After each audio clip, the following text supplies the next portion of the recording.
it's like having crazy card draw. I'm just drawing cards you haven't drawn yet.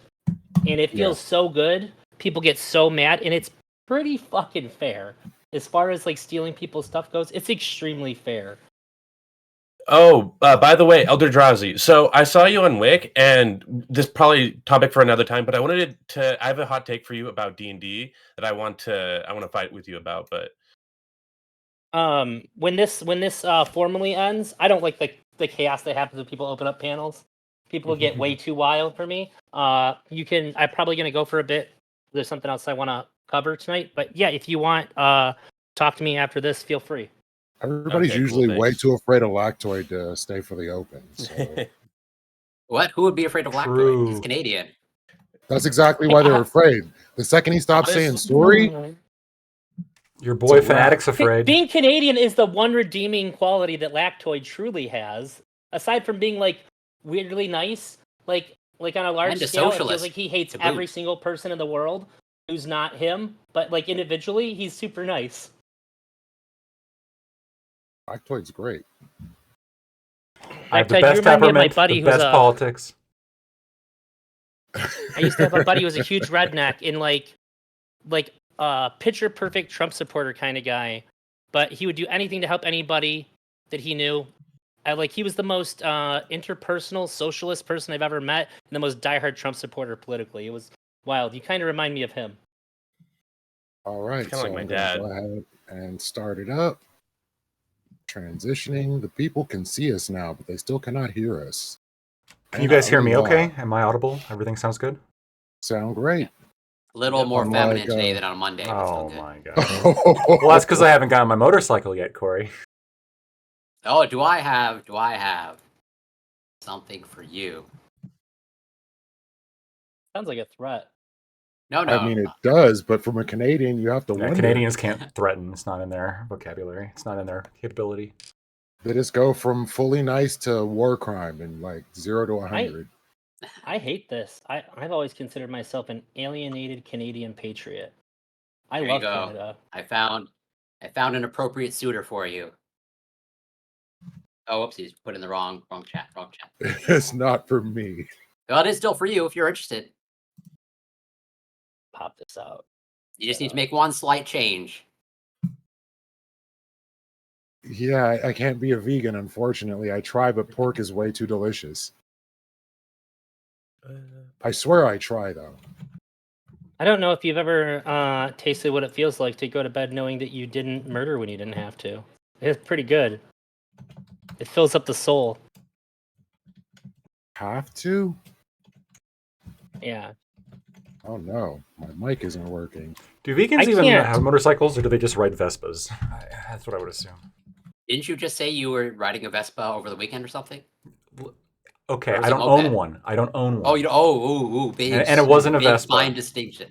It was a moped. I can't stop showing my camera. I can see you on my stream. Wait, you need a Harley. Vespas are for liberals. Can everybody hear me? I can't. Now? I'm not going to buy a Harley, my very first bike. That'd be ridiculous. Also, I can hear everybody here just fine. I can't disable show my camera. And I can see you all just fine, too. I don't know why you guys are having issues. I'm not having any issues. I'm not having any issues. I'm chilling. Everybody looks good here. That sounds good. What's Kai? Kai is Rebirth. That is what Kai is. But Lethe is Forgetfulness. Like your AirPress is about to be reborn in your kitchen. It is. I don't use a kitchen. I'm just going to use my bathroom. It'll be cool. Not the best, and I definitely will not be getting an A rating for that. Wait, what do you mean you don't have a kitchen? Your kitchen's too full for? My kitchen is downstairs. I am upstairs. I'm not going downstairs to make coffee and come back upstairs.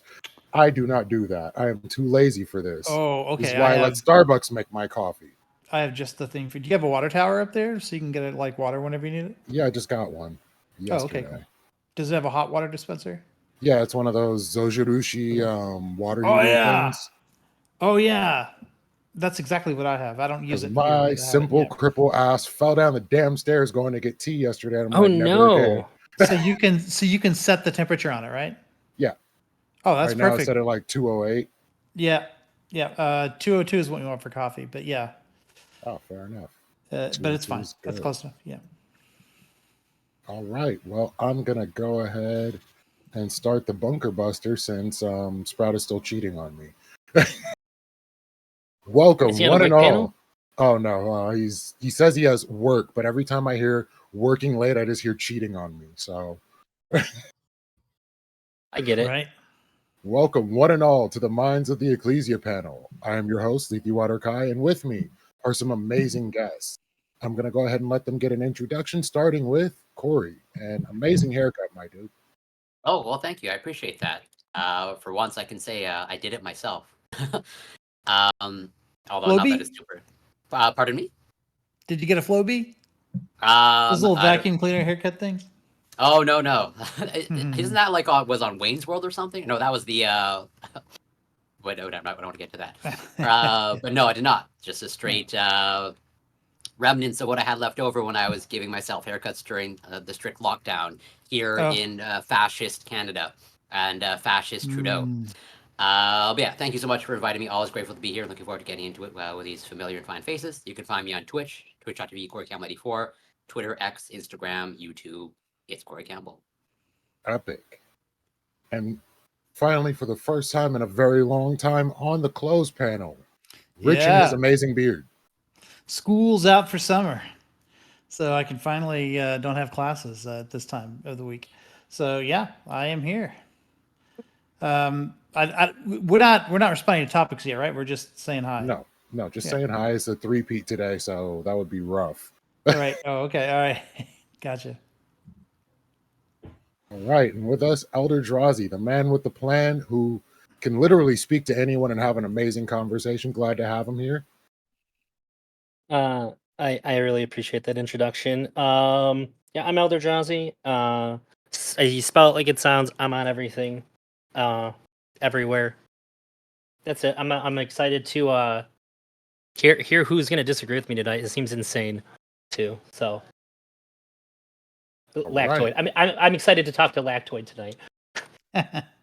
See, I was gonna say that. You The can man always everybody be wants counted to on to talk bite the to. bullet. Yep. Lactoid, how are you? I'm doing good. I hope I'm not the only person to take the position I'm going to take on at least the first topic. We'll see as to the others, but we'll see how it goes. I'm Lactoid TV. You can find me at Lactoid TV, Twitch, Twitter, YouTube. Thanks. Awesome. And with us again, and I'm very glad to have him, Mr. Hammer. Hey, it's me, Mr. Hammer.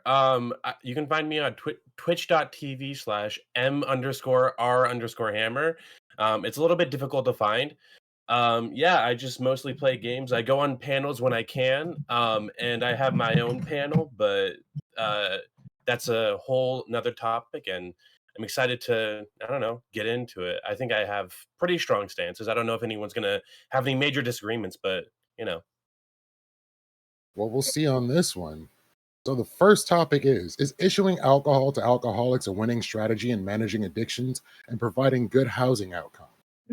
A San Francisco program is giving free alcohol to to homeless people under fire. Doesn't feel right. San Francisco, Adam Nathan, board chair of the Salvation Army of San Francisco, criticized the city's managed alcohol program last week for distributing drinks to people addicted with alcohol. The initiative claims to stabilize drinking patterns while providing housing, medical supervision, and social support to alleviate severe alcohol use, poverty, and homelessness. The whole thing is very odd to me, Nathan wrote on X Tuesday. Providing free drugs to drug addicts doesn't solve their problems. It just stretches them out. Where's the recovery in all this? The program is based out of a closed Tenderloin neighborhood hotel. According to the San Francisco Chronicle, Nathan claimed it cost $2 million in public funds annually and was formed without any public input. I'm no doctor or expert on issues of drug policy, but I am a taxpayer, Nathan said. When did this managed alcohol program get approved? Where were the public hearings? Why is it hidden away in an old hotel? And who approved $2 million budget for it? I'm going to go ahead and start with Corey. Well, since Gibbs couldn't make it, obviously tough titties to them. No, in all reality, this is a good thing. Like I think this is a page out of playbook of Canada, which we have in some cities, safe injection sites. Okay, and of note is alcohol is one of the few or recovering from substance alcohol use disorder. It's one of the few things that you can die from if you don't get alcohol, similar to benzodiazepines. And so I view this as essentially potentially a life-saving measure for some people. And pretty much in the same vein as safe injection sites. And from what I can tell from the limited, not mountains of data, but safe injection sites appear to be largely a success overall in Canada. And so I think this is a good thing. And $2 million even doesn't seem like really that large of amount of money given whatever overall city budgets in that location, from what I can tell. I'm gonna leave it there for now. All right, Rich. Yeah, I'm not sure I would make that comparison because my understanding is that safe injection sites are about protecting society at large because of the potential spread of infectious disease. And if you have a point at which like disease, if you have an extra, more vector points, then you start to affect people who are not themselves just the drug users. So you're potentially saving large numbers of people every time you get somebody to like stop using, reusing needles, things like that. I'm not sure that there's a similar scaling benefit from the alcohol thing, since all you really need to do is put a glass to your lips. So that particular aspect of the benefit isn't there. And I'm not, and also it's easily supplemented, right? So if somebody gives you alcohol, certain amount of alcohol, I guess the idea is to keep the dosing low because alcoholics tend to not keep track of how much they're drinking. And so like with this, you can control the dosing. I think that's the idea. But of course, I'm not sure what stops anybody from just taking those free portions and then just going somewhere else and getting more alcohol after that. You're sort of, I don't know, maybe you could say that it's a bit of a subsidy, an alcohol subsidy. I'm not sure, but I would like to see, I mean, since they're doing it, we can get good data out of it. We'll know, in a couple of years, whether or not their assumptions in terms of outcomes are true or not. I'm open to it. I just don't see that it necessarily has the same benefit as safe injection sites. But I'm sure Corey and I can get into that in the open part of it. All right, Drazi. So Corey made a lot of really, really good points. I think that one of the things that he didn't cover is that sorry. The only thing that I can really add to what he said is to already like pre-counter the idea that they did it to themselves. If somebody was a smoker and they needed medication so that they could breathe, we wouldn't deny them that. We would mostly say that it would be a crime to deny them that medication they'd literally die without. There's nothing but sympathy for people that are type 2 diabetic that need insulin or in preventative medications. We see this as just imagine you can recall the outrage when they raised the prices on insulin shots. The fact that some people are obviously going to abuse this is not an argument against it. In the same way that we would generally say that the fact that food stamps are broadly not abused and they are used by people that can really use them. So I think that these are really the only kinds of challenges that we're going to see. $2 million for California is literally nothing. It is a drop. It's not even a drop in the bucket. It's insanely cheap. Your return on investment for not having to remove these corpses and then bury them and everything that goes to do with like just dead homeless people, you're going to see, or I'm assuming most of them would be homeless, but even still, it's not having to deal with the deaths that's going to be on the state. It pays for itself, clearly. Awesome. Black Toy. Okay. First of all, I just want to say, just make clear how funny this is. So we all meme on San Francisco and meme on California. And then I actually heard about this before. A friend of mine said, this is the greatest place on earth. The government's handing out free booze. And I said, there's no way. There's no way they're handing out free booze. But they are. And look, as a booze enthusiast, part of me loves it, right? Part of me would be, how sick would it be? Like, payday is not till tomorrow. Where can we go? Let's go to the government. They got us. They got us, G. And they might, right? They might give you a bunch of free booze. I'm skeptical. I mean, in the face of overwhelming empirical evidence, I could be moved, but I'm highly skeptical about this. I don't trust San Francisco politics all that much, given the results generally.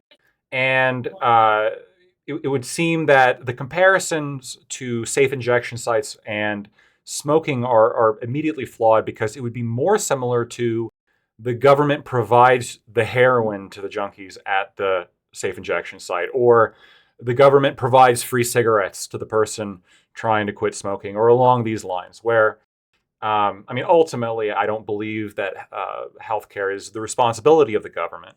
But even from even if we say that it is to some extent, the idea that we're feeding into addiction is, I think, problematic, especially if it's free, right? Like, if the concern is over drinking, surely these people have enough money to afford the over amount of alcohol they're drinking. So why does the smaller amount supposedly? Why does that have to be free? Why not charge market price for that? The alcoholics would already be saving money then, because they're drinking less alcohol, as opposed to what they're probably currently doing, which is drinking the free alcohol the government gives them, and then going and buying alcohol as they normally would to get fucked up. So I have a lot of issues with this. Generally speaking, I don't think the government should be handing out free booze. Yeah, it's kind of fucked up, kind of weird. All right, Hammer. Okay, I think the one thing I wanted to say was also stated by Corey, and that's that it's pretty much necessary if you do want to help these people and want to bring them into another system, and they're, like it says, severely addicted to alcohol, and if you cut them off cold turkey, they will die. So there's really no alternative. And I think I read the more of the article, and it does say that people who are involved with this, they were saying that it was being misinterpreted as they're just giving away free alcohol. And what it really is that it's an initiative that a lot of places have tried to do, and they're taking people off the streets and they're trying to find them housing. They're putting them in a stable housing, trying to get them jobs, trying to get them cleaning up every part of their life. And if you want to make that work, and you have someone who's severely addicted to alcohol, you have to give them a little bit of, you have to give them a little something. It's not realistic to say, hey, we're going to bring you into this whole new world, this whole new set of responsibilities, this whole new lifestyle, and you have to give up the thing that you're completely reliant on. It's just not going to happen. So that's why I think the alcohol aspect of it is probably not really an issue. Right. We got Tiberius in. Tiberius Has made it. His country Let's internet hope. that runs on a water wheel has finally decided to start working, and I am glad to see Dude, it. I wish it was that bad. I really do. Like, okay, so here's the deal. Give me a second here. Let me see if I can get this. Oh, thank Christ. All right, so first and foremost is that my internet wasn't working when I got home. I don't know why. Number two is that the girlfriend cut the wires to my headset, right? When she was vacuuming. Latina girl? It got, Oh, okay. no, it just got cut. No. Damn, dude. I can't believe you fucking went there. All right, anywho. I'm actually rocking my copy of what Lactoid's got going on, actually. We've got this is the old headphones I used to wear. They're good, by the way. Definitely recommend Corsairs. But yeah, I'm just getting the sound through this, and then I'm actually speaking through the regular mic. So I should sound good, but I can't hear you guys where the fuck. Oh, you're like 3 seconds behind your mouth. You're like a kung fu movie right now, and it's awesome. Oh, that's horrifying and terrifying, and that's awful. So what is your take on the state, or on the San Francisco city, giving alcohol to homeless people and working with them to get better outcomes? Typical lib shit is, I guess, the first thing. I'm sorry. I usually I would have something like really witty and fiery to fire off here, but I have had no time to prep. And what's even worse is that everything has kind of gone south in the last like hour and a half. So I'm just kind of running damage control. Well, this For- initiative aims to stabilize drinking patterns while providing housing, medical supervision, and social support to alleviate severe alcohol use and poverty and homelessness. Right. So, like, okay, let's be real here. We've seen this playbook before. It's the drugs thing, right? It's we're gonna give people access to drugs so that we can hopefully like wean them off and treat them and all that shit, right? I get the whole memo here, and under like trained supervision, I think this is actually like an actual way of therapy. The problem is, well, number one, are the Californians actually paying for therapy, or are they just basically giving out into a alcohol peddling scheme at this point? Let's be real. California is corrupt, and they will pay people just to make some corporations happy. Is that the case this time? No, I think this is the usually like libcuck way of just trying to be nice to people when they know there's a problem, but they don't know how to fix it. So in general, I'll just give it this. Not completely off the mark as far as what needs to be done, but needs to be in a far more controlled environment. Like this is not something you need to do to people who are out and about that are homeless. These are people that need to be taken care of that are institutionalized. That's kind of the gatekeeping thing. As far as how you help the homeless, that's a whole other conversation. I'll wait for that in the open. All right, and Debate Queen, how are you? I'm doing well. How are you? Hello, So everyone. far, so good. So I mean, like, I think that this is great what they're doing. I have no qualms about this like program. I think it's a long-term goal in the work of holistic settings. But I think this is great. This like it makes you pause, champ, for a minute and be like, hey, they're drinking water. But I think, yeah, like it's misunderstood, and I'll totally get into it in the open. All right, and I have one more person that wanted to come in and say something, and they did not know I made a new Discord. Interesting enough. Okay, who is this? Tuna Chip. Oh, I haven't seen him for a while. Exactly why I would like to have him stop through for a minute. Gotcha. While he's doing his intro, I'm going to step away real quick and get me some. Only food. for 1 minute. Timer starting. Exactly 1 minute. Oh, for fuck's sake!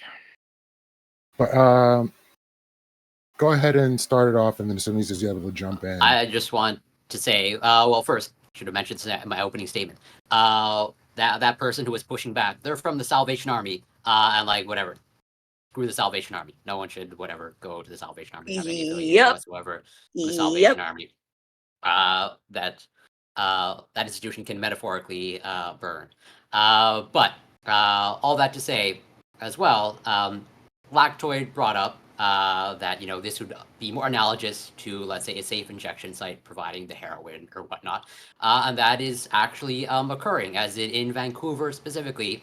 Like there are places, there's government, provided fentanyl, because as opposed to having people taking fentanyl that's not tested and them overdosing from that, they are actually providing fentanyl to people. I'm curious if you're actually opposed to that as well, if it's shown to actually save lives and you have less people ODing on that.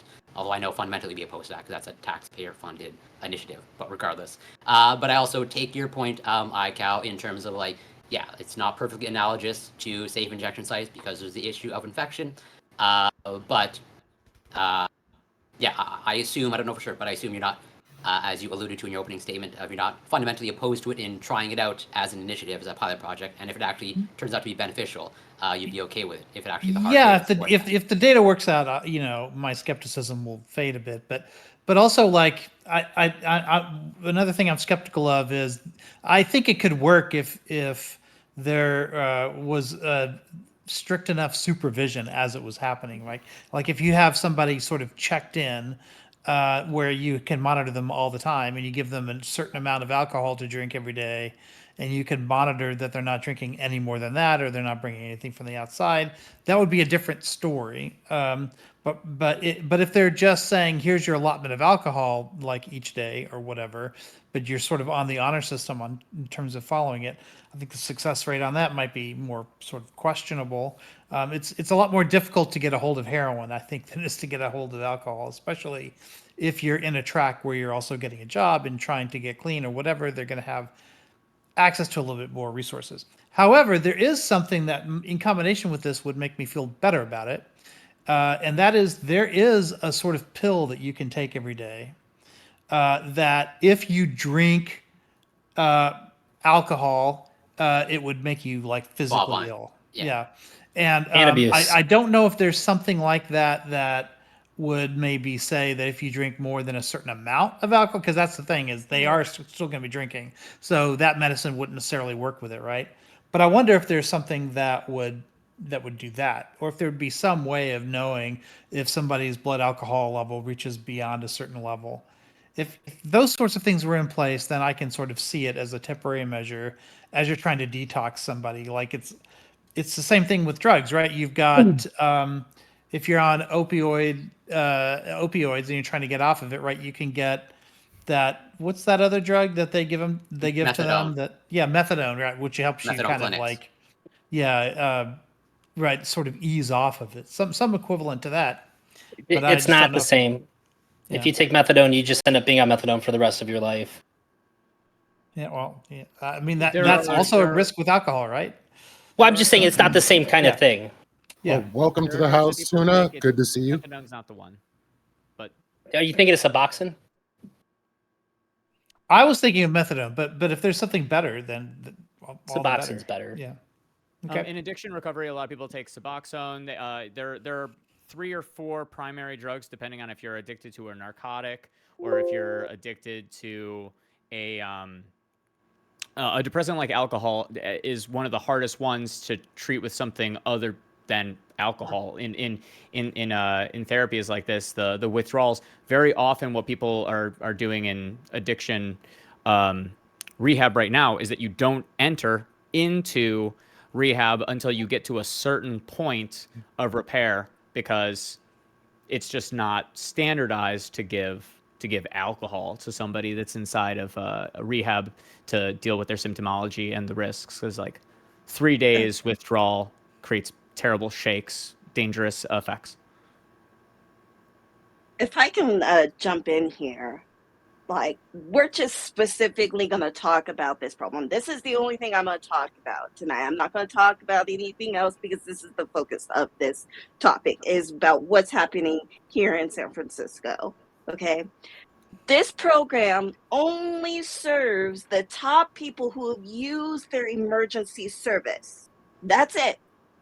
Now, it started off as a small program where it only helped, I think, they only had less than 10 beds there. Okay. Now this is serving 55 people a year, and it's also saving San Francisco $4 million a year. $4 million a year in them not using that emergency service. Okay. And they're not like they're like helping people with mental health, right? They only give them a certain dose per time, per day, whatever, something similar like I was talking about. That's exactly what they're doing. They're not just like, hey, we're going to give you alcohol willy-nilly. No, it's a very specific thing. Now, they're there to only help their mental health, right? And that also means serving that little bit of alcohol that helps with their mental health. That means that they go to group. That means they go through all of this stuff, right? They're not just treating the symptom of like their issue, right? They're not just treating their alcoholism and then sending them back onto the streets. Like, okay, that means you're pretty much probably going to relapse again by doing this, right?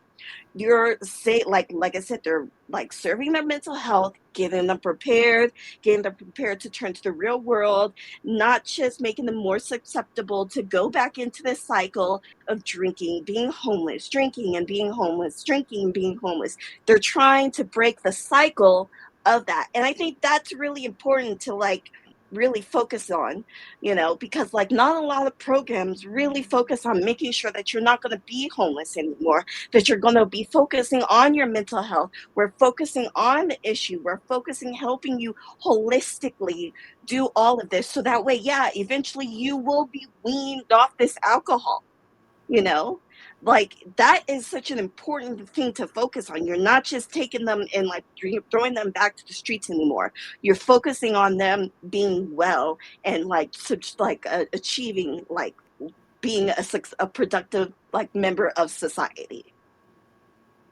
which is more than most places like do. And yeah, fuck the Salvation Army blowing this shit up. There's a reason why they've kept this shit hidden, right? Because this is exactly the reaction that everyone is gonna like throw at. If everyone's gonna throw up like some fucking Roblox and blow up the fact that they're giving them alcohol, like it's not like some willy-nilly shit, like it, and it never has been. Like, and if everyone's gonna like go into like, yeah, we're spending all of this money, say $4 million a year. What the fuck can you do with $4 million a year for San Francisco? There's a lot you can do with that $4 million that is being saved per year. Well, That's all I got. let me highlight this real quick to say that if what you're saying is true and they're able to show on paper what they're able to accomplish, what harm would it do to take this to the city, let it be voted on, let it be spoken about? Would The this city be is a harm? the city is the one who granted them the money. This is a city program. Wait, people are This is a city stupid. program. People are very But, emotional like, when it comes to addiction. They don't care about Yep. people that are addicted. They don't care about addicts. They think that it's their own fault. They should suffer the consequences of their actions. They don't understand the medical side of it. There's people that disagree with basically all of medicine that says that it's a disease. All you're doing is putting these people in harm's way by letting people who vitriolically hate addicts decide to kill them when they have this, like, it's already available. By taking it away, you're killing them. I think that if you did put this up to a vote, I mean, it is California, San Francisco. Maybe San Francisco is a little bit more conservative. I think it would probably pass because they're more liberal. But it's just like things like this are more. It's just not practical. I mean, like we've stated, it's $2 million. That's like a tiny amount of the budget. It's a small project that helps 55 people. Like bringing up every single like initiative or government spending issue to a vote like every single time, it's just not practical. That's not how any government works. Lactoid? All right, a couple things here. So there's a lot of numbers being conflated, and this is why I said at the beginning, like if the empirics turn out, and this is I think probably one of the only goods that's coming out of this, which is that we at least have some kind of more empirical data, or really any kind of empirical data, on whether or not this actually has a positive ROI, and also what a positive ROI would look like, and this would be more difficult, but I would hope there'd be an attempt to try to measure other tack-on effects or side effects that may come from this policy. But I mean, a couple of the numbers here, it doesn't cost $2 million, it costs $5 million per year. The $2 million is actually an undercount, according to people who've looked into it. The $4 million saved is not actually referencing, which by the way, I just want to point out, it's less than $5 million. But that's not even an accurate comparison either, because the $4 million. Citation needed that $4 million is less than $5 million. Yeah, the $4 million saved is on a tangent where where one article indicates that there was other alcoholics. It doesn't specify alcoholics in this program, but there was other alcoholics, like the top 5 or whatever, cost the city $4 million in emergency services, just because of how many times, like combined, they called ambulances. Which I'm guessing at that level of expense, we're probably talking about what every fucking day. Somebody's hot micing. Just want to make that known. So there's that. The numbers are not so clear, and then there's also, it is a personal decision to some extent, right? So I would like to see some kind of cost recoupment on part of the people who are getting the taxpayer money. I think that would probably make sense, especially if the goal is to get them well, which I would want this goal to be if this is going to be the program. Surely there can be some kind of longer term system worked out where the costs can be recouped, whether it be through some kind of debt arrangement. It's literally less than 1/100th of a percent of their budget. The hot mic less than 1/100th of a percentage. Chip, I think it might be you. I'm sorry. It is. You're fine. Yeah. I want people to get their interjection if they want before. Yeah, I want to say that it's less than 1/100th of a percent. Hot micing. Your mic's on. Oh, you think I'm hype micing? Yeah, we can hear your air conditioner. The speaker. No, we can hear your air conditioner. It's Oh, if that's what it is, then sure. That makes sense. I didn't know. I've only just installed it literally right before this call. You're good. Just for respect that this 'cause it's call, so hot. they can hot mic. Can you respond to that, Lactoid? It's less than 1/100%, or sorry, it's roughly 1/100% of San Francisco's budget. Are we that desperate to recuperate 1/100%?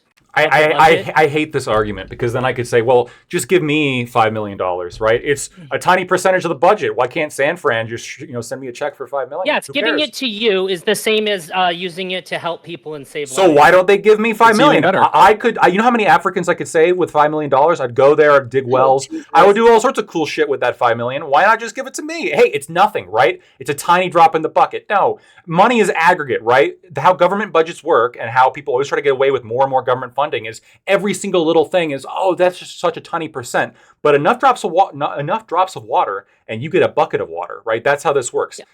I understand that, but this is incredibly small for a government program. Even if this was in a state that wasn't, or a city that wasn't as insanely spending wealthy as San Francisco, this is phenomenally small compared to their budget. So wait, I don't guess, is deny your argument that. Cost is irrelevant? We should the total cost of a project is irrelevant no matter what.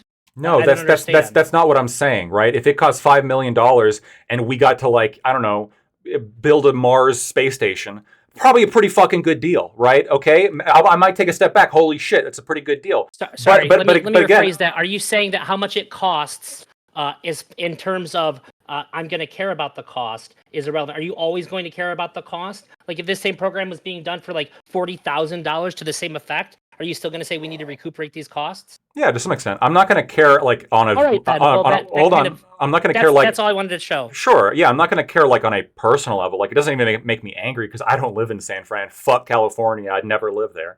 Right. But like, that doesn't apply to this too, then. Right. Well, ultimately, I don't live in San Fran, so it could be costing $30 billion, and it's not my. It's the people there. They got to deal with it, not me. If it costs $40,000. It's That's what still I'm asking. either way. 40 grand. Would it cost? Would you care just as much? Equally effective. It only costs 40 grand. Okay. Again, like if you're just saying, well, this is a fraction of the budget. Yes or no question. Why don't I just want to see where you're at. Obviously, the more money it costs, like the more I'm going to care about it. But if the money being spent is unjustified, then like. I'm still going to care about it to whatever extent is necessary to talk about it, right? If it was $40,000, yeah, I'm probably not going to be like. Expect you to fight the. It's not going to be.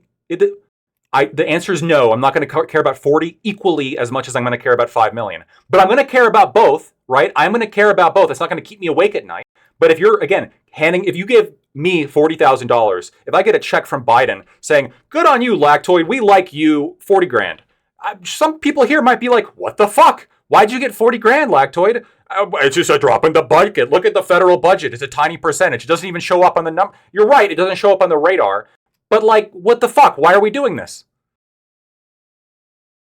Well, I think we need to think about what it is that $5 million is paying for, right? Thank you. If they're buying $5 million of alcohol and handing it out, like that would be something, right? This is the cost of the total rehab program that's being applied, right? Presumably for these 55 people.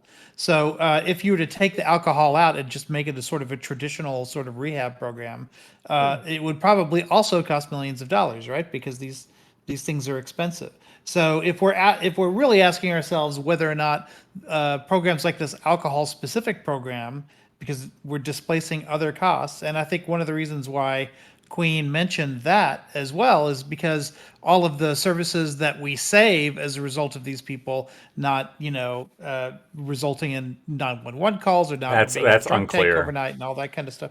Well, no, it's not clear, but we have to factor all of that in the total analysis. So it's not just what you're displacing in terms of that, but it's also what you're displacing in terms of the alternative potential treatment programs that they might otherwise be in. Let's be honest, like this money is probably going mostly to the staff, right? The medical staff and the building that they're in and the rent and all that kind of stuff.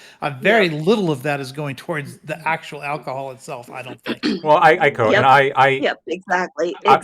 this is what I said at the beginning, right? Like if you can bring me, like if you can point to me like a positive ROI here. If we can talk about what the money's being spent on, and if this prevents like a certain amount of money from being used in the future consistently, and there's empirics behind it, and there's no other way of doing it, because that's the other thing here. If there's an alternative to this that would cost less money and have a better effect, I would prefer that as opposed to. That's why I said at the beginning that the what I'm looking forward to most out of all of this is the data that we'll get out of it, right? Because data will show what if we got an ROI from this, and if it turns out it's not effective, if it turns out it's not having the benefits that Queen mentioned, if it turns out it's not helping people in the ways that we thought it was, then the program should end, right? But that should come from the data.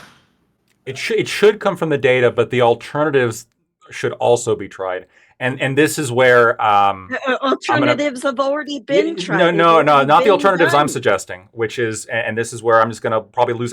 Apparently, everybody here is cool with this, so I'm going to be opposed to all of you to some extent on this, which is that to some extent, if you're somebody who chooses to use drugs or alcohol, right, and it gets to the point where you're doing it to the point where you're getting an ambo every day, or you're costing the city $4 million or whatever, you should be given a choice, which is you go to some kind of some kind of rehab, I don't know, work camp program, or the ambo stop picking you up. One of those two things. Because at this point, like, it's just you're such a drain on society at that point, a pretty inarguable drain on society, and everybody else is being forced to subsidize you.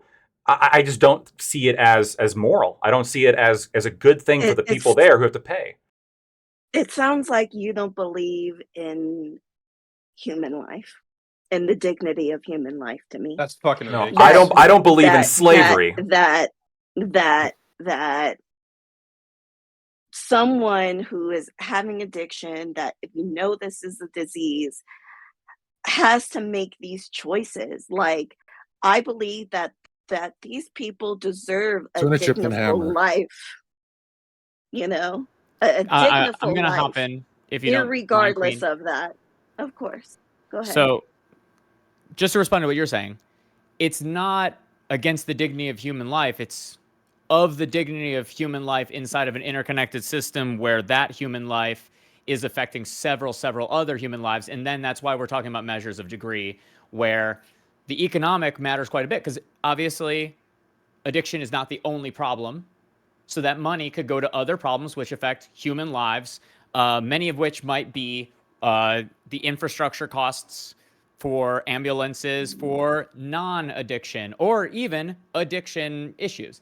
So now I'll say I agree with Aiko that this is, if it's a drop in the bucket and it's not a continual reuptake program, this is a great experiment for data, because as it currently stands, we have treatment plans for alcohol addiction that cost tremendous amounts.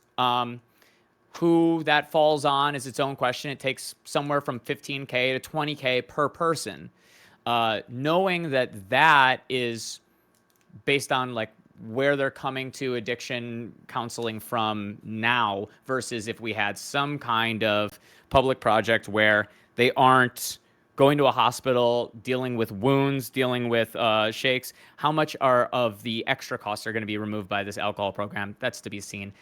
I don't really think that the alcohol that you're buying is any more insidious than, say, the drugs that you would be giving people in order to deal with this substance abuse, unless you're talking about like a purity of spirit. Oh, they don't have the willpower to stop drinking, then, well, if we have room and people are willing and interested to spend money to try and make it so that the bums, instead of dying and getting tossed in the river, get put back into the work market, I think that's a good idea. We could harvest them for organs instead of throwing them in the river. What organs? The most useless organs of all time. Not the liver. I mean, other shit maybe, though. Not the liver. Sure. Wait, okay. My thing is, okay, I have two questions for Lactoid, two quick questions. And I'm not trying to get you, Lactoid. Try to get me. Come on. No, so you said like you should give them the choice, which is like either we're not going to pick you up in the ambulance, you're just going to be left on the streets, or we're going to put you in like a work camp, right? say that we do the work camp thing, and we know for a fact that if we bring them to these work camps and they don't have any alcohol, they're always going to die. Like they're always going to get they're always going to have like a what is it? Relapse. They're just not relapse.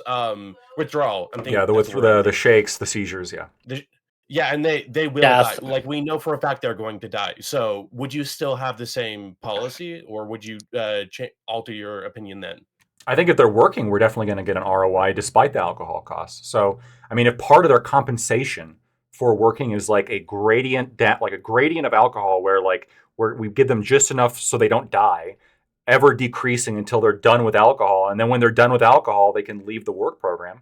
I think that would be a good idea. Now we're actually getting something. Didn't you say you were against slavery and got like really upset when somebody said you're anti-life? This is insane. You meant taxes. All the people I know, there but now he's who talking didn't about have a like choice. literally putting people into work camps. Like, okay, he believes they have a choice. That's the automatic thought I saw too. I was like, well, it just sounds. I understand the nuance, but the irony is They have a choice. They have a choice. They can either stop draining society against their consent, or they can go into this program where their treatment's taken care of by them, as opposed to, again, further draining the resources of the majority without their consent. Okay, and my second question. Can I just want to, before we get too far away from what Lactoid's talking about, this does exist, conditional release programs where you are going in, you already have to work a job. You have to work a full-time job when you're inside of these addiction recovery programs. You're doing a residential, you're taking certain drugs, and part of the ability to have the insurance pay for those drugs is contingent on you being in line with the program. So in many ways, we already have a more humane-looking version of what Lactoid is suggesting here. He's just saying it with a way that makes it sound a little bit more edgy. But like, we do have people who, if they don't go to work, they fail the program, they go to prison because they're on a conditional release. We already have it.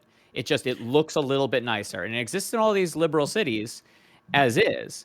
The question is, if we're against that, or if we're against the way that he's describing it, but it's about the substance of the thing and not, the aesthetics of the thing, we should be against these conditional release programs from prison. But I think everybody likes these. Everybody sees these as fundamentally more humane than letting them rot on the street and or in a jail cell. Well, I'm not a huge fan of like so I have issues with like conditional release stuff, and especially like probation, dependent on you working.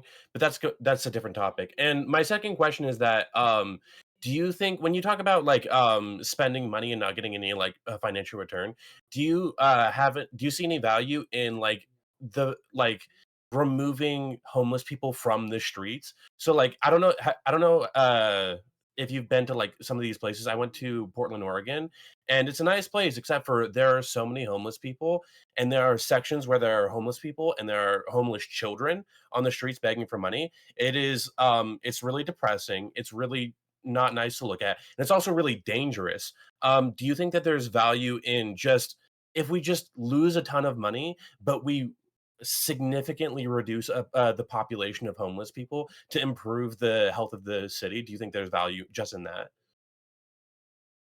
If you're asking me, I mean, yeah, there's obviously a value. I think homeless people are going to be a net negative on the streets. Yeah, going to be a net negative on the city. I cede my time to Tiberius. Uh-oh. Got me full of mouth. Sorry about Good that. timing. All right. While he's eating, I just wanted to insert that when we're talking about issues of like this slavery conversation that's happening, I think that conversation is a little bit complicated by the fact that addiction itself sort of robs you of free will, right? So there are programs that can restore that will back to you, or anything but slavery, right? But it might seem like we're not giving the choices in the short term. But if the net result of that is that they get their freedom back, maybe in some cases freedom that they haven't enjoyed for years or decades, I think there's a lot of value in that, and I think we have to take that into account. If I can add to that is just from being inside those programs and working with these programs, nobody gets through the program and says that they thought it was slavery. I've never had a person who has become unaddicted say, that was unjustified. I wish you guys didn't make me work at Taco Bell. I wish you guys didn't make me, didn't set a curfew for me, didn't make it so that I had to do chores around the house. The wound of addiction is primarily a wound of like a lack of self-love, a lack of belief that you can be a member, an integral member of productive society. So like the reason that this slavery, as we're talking about it, happens on conditional release is because you do need to like build competency. You need to build like a sense that when somebody asks you something, such as pissing in a cup, showing up to a place where you piss in a cup once a week, that you're not the type of person who will fail on it. Because that's half of the reason that these people are fucking junking out. All right. So I got an inner conversation here and an outer conversation here. I'm going to start on the outer side. When it comes to just general ethics, we need to acknowledge something, and that is that human life is not equal. Like treating everybody as if they're the same is actually a mockery to the human condition, not an embracing of it. If you're one of these kind of people that's like, oh yeah, like I will spend $1 billion to save each and every person. Sorry that we're all broke and destitute within a week, right? We have to actually figure out like how we're going to allocate this kind of thing. Now, does that get everybody's ethics into a twist? Yes, because it's not easy to look at your fellow man and say, I am going to cut you off at this point, right? Like unless you're just a complete monster, but I don't think anyone here is. It's easy for me. I know you don't actually mean that. I know there's a level where that's a real conversation where that's just a meme. And I know you, brother. So not doing that. Here's the inner conversation. At what point do we override people's agency? I really, really wish that we would have a conversation on like re-upping what it actually means to be labeled disabled. I think we need to have that conversation in this country again, because when it comes to physical disability or mental disability, or more particularly now emotional disability, like I think we need to have some like general outlines as far as when do you meet that criteria, but also like what compensations will you get. I have no problem helping people who can't help themselves, but I am going to take something from you in return. You're going to lose your right to vote. You're going to lose something because you are now rendered a delinquent. We are now openly saying, hey, look, you're fucked up. We're going to take your agency away from you, and we're going to try to recuperate you in some capacity. I don't have a problem with this ethically. Yeah, I don't have a problem with this ethically. The problem is like, where do we get into the details? Anyway, go on. Does it ever get restored for those conditions which are like mental or issues of will? Like if because they're with a schizophrenic, once they're taking an antipsychotic, would you give it back to them so long as they are being regularly tested to make sure they're taking their antipsychotic, things like this? I would sure hope so. I mean, if that's not the general end goal, like you're just having to admit that these people are not only delinquents, but they're perma-delinquents. I'm going to start having a eugenics conversation at that point. Like, because that's where we're at. We're literally saying, hey, these people are no longer able to take care of themselves in any way, shape, or capacity, and they never will. Obviously, there's going to be a number of people like that, but I think the vast majority of people, like 95, maybe even 99% of people, are people who have like disabilities of some shape or form that can be like rehabilitated, recuperated to be functional, happy citizens. We might not be able to make the world, skies and rainbows and shit for them, but like actually being contributing members to where they can get a little and get, give a little and get a little. I don't think that's beyond the pale. I think a lot of humans actually underestimate themselves. Felons already lose their right to vote. And that kind of acts as a standard by which your mental illness or your inability to be a contributor to society, it's like that. It sort of already exists as a standard. Do you? I have a serious problem with it. It's not that I have a problem with you losing your right to vote. It's that I have a problem with it not being restored. It's like if you have served your penance, because the law system is more about like crime and punishment. There's some rehabilitation in there, but to be real, I don't think there's hardly at all. The whole point is that, hey, look, here's your sentence, and then afterward, go from there. Well, if that's actually the case, at minimum, they should have their ability to vote restored because they've served their time. If that point, you're basically writing people off as a second-class citizen, I don't think that's ethical. I don't think it's proper, and it's just basically saying, I don't forgive you.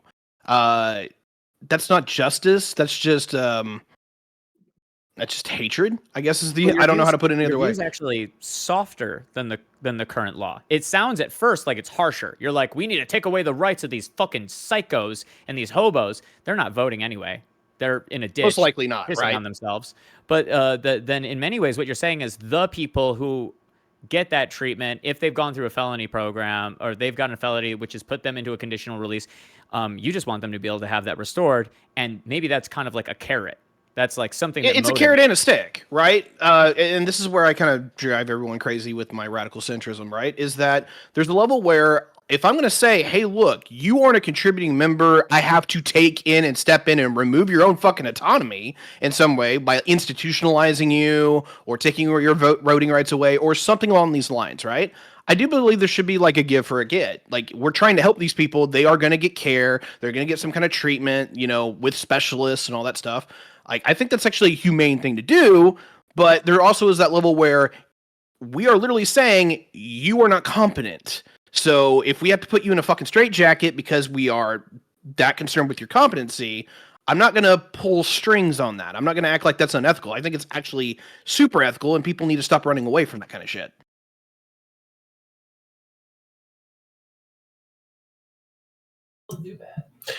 I guess so.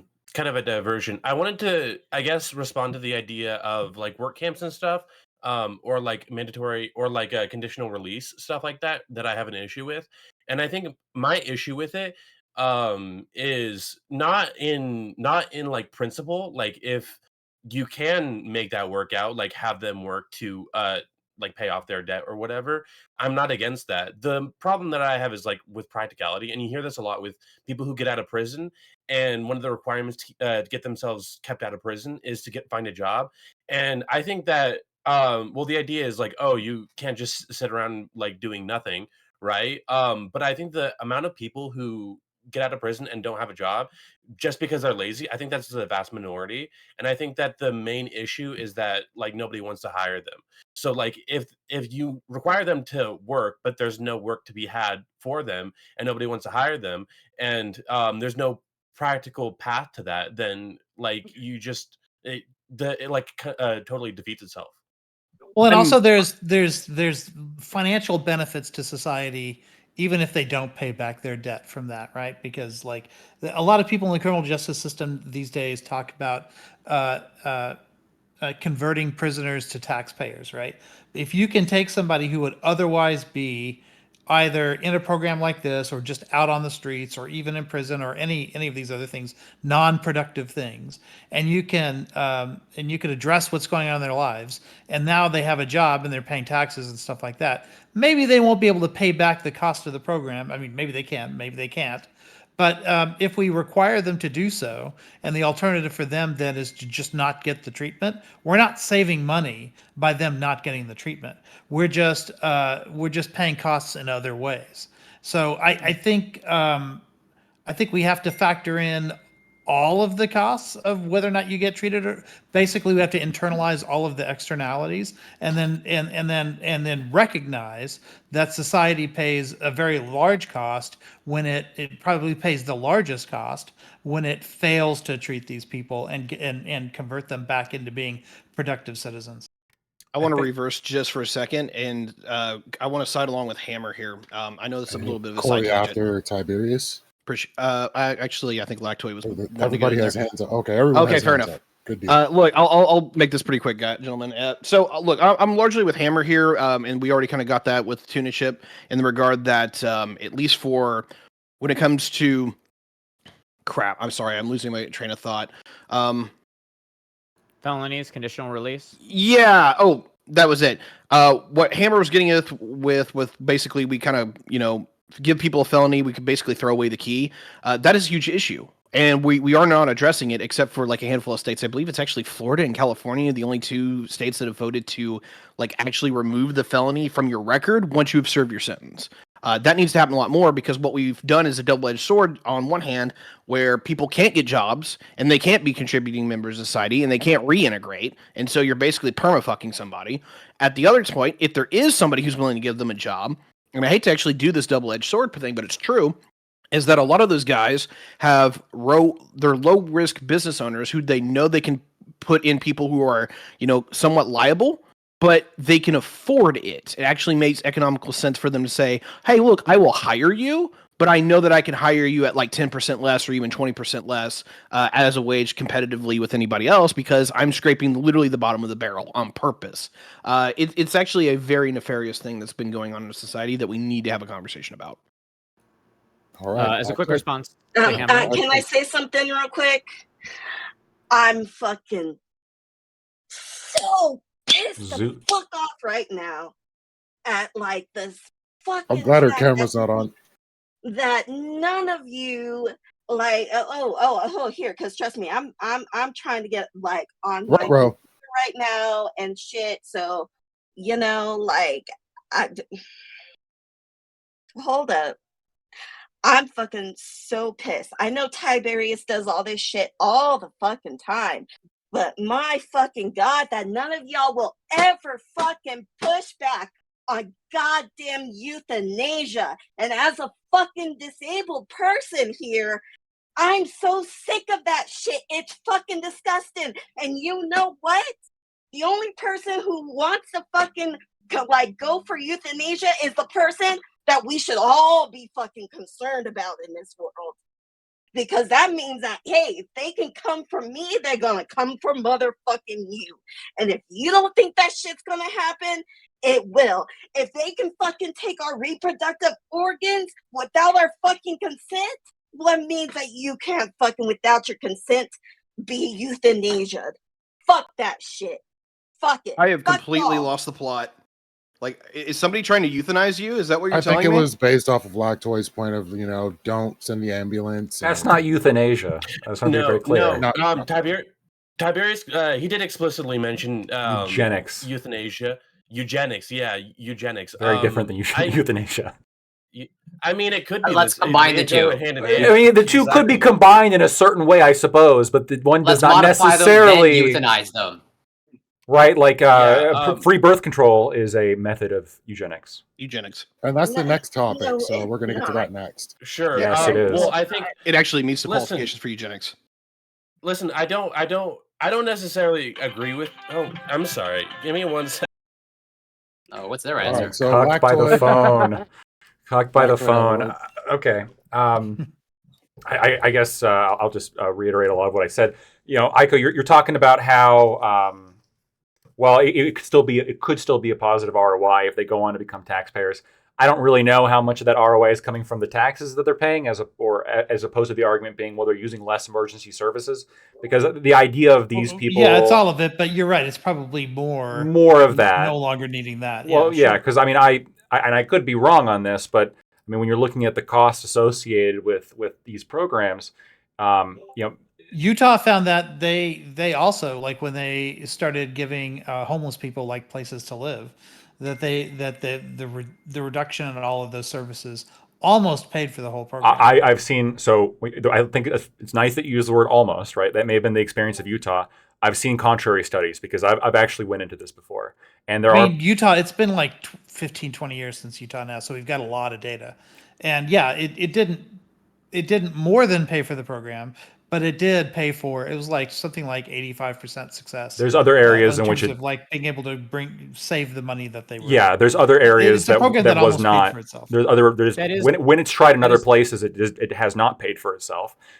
There may have been specific areas in which it has. I'd like to see those studies. Sure, yeah. Utah's the oldest, like most established, longest term study. I'll dig them up. Right. That is a fancy phrasing of saying that it cost more.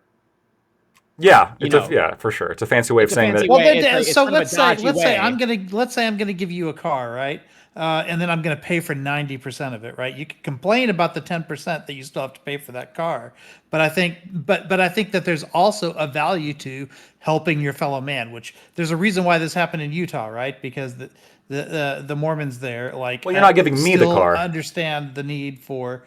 Well, in this case, they need places to live. And I know, but you're giving somebody else the car. You're giving someone else the car. And making me pay 10% of it. Yeah, and now you don't have to give your neighbor rides to work all the time. Surprisingly, that doesn't give me joy.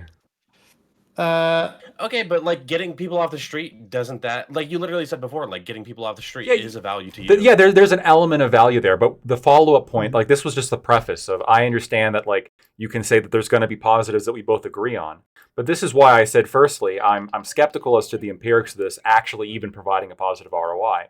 But even if it did provide a positive ROI, if there's alternatives that can provide a better ROI, then we have an obligation to do that.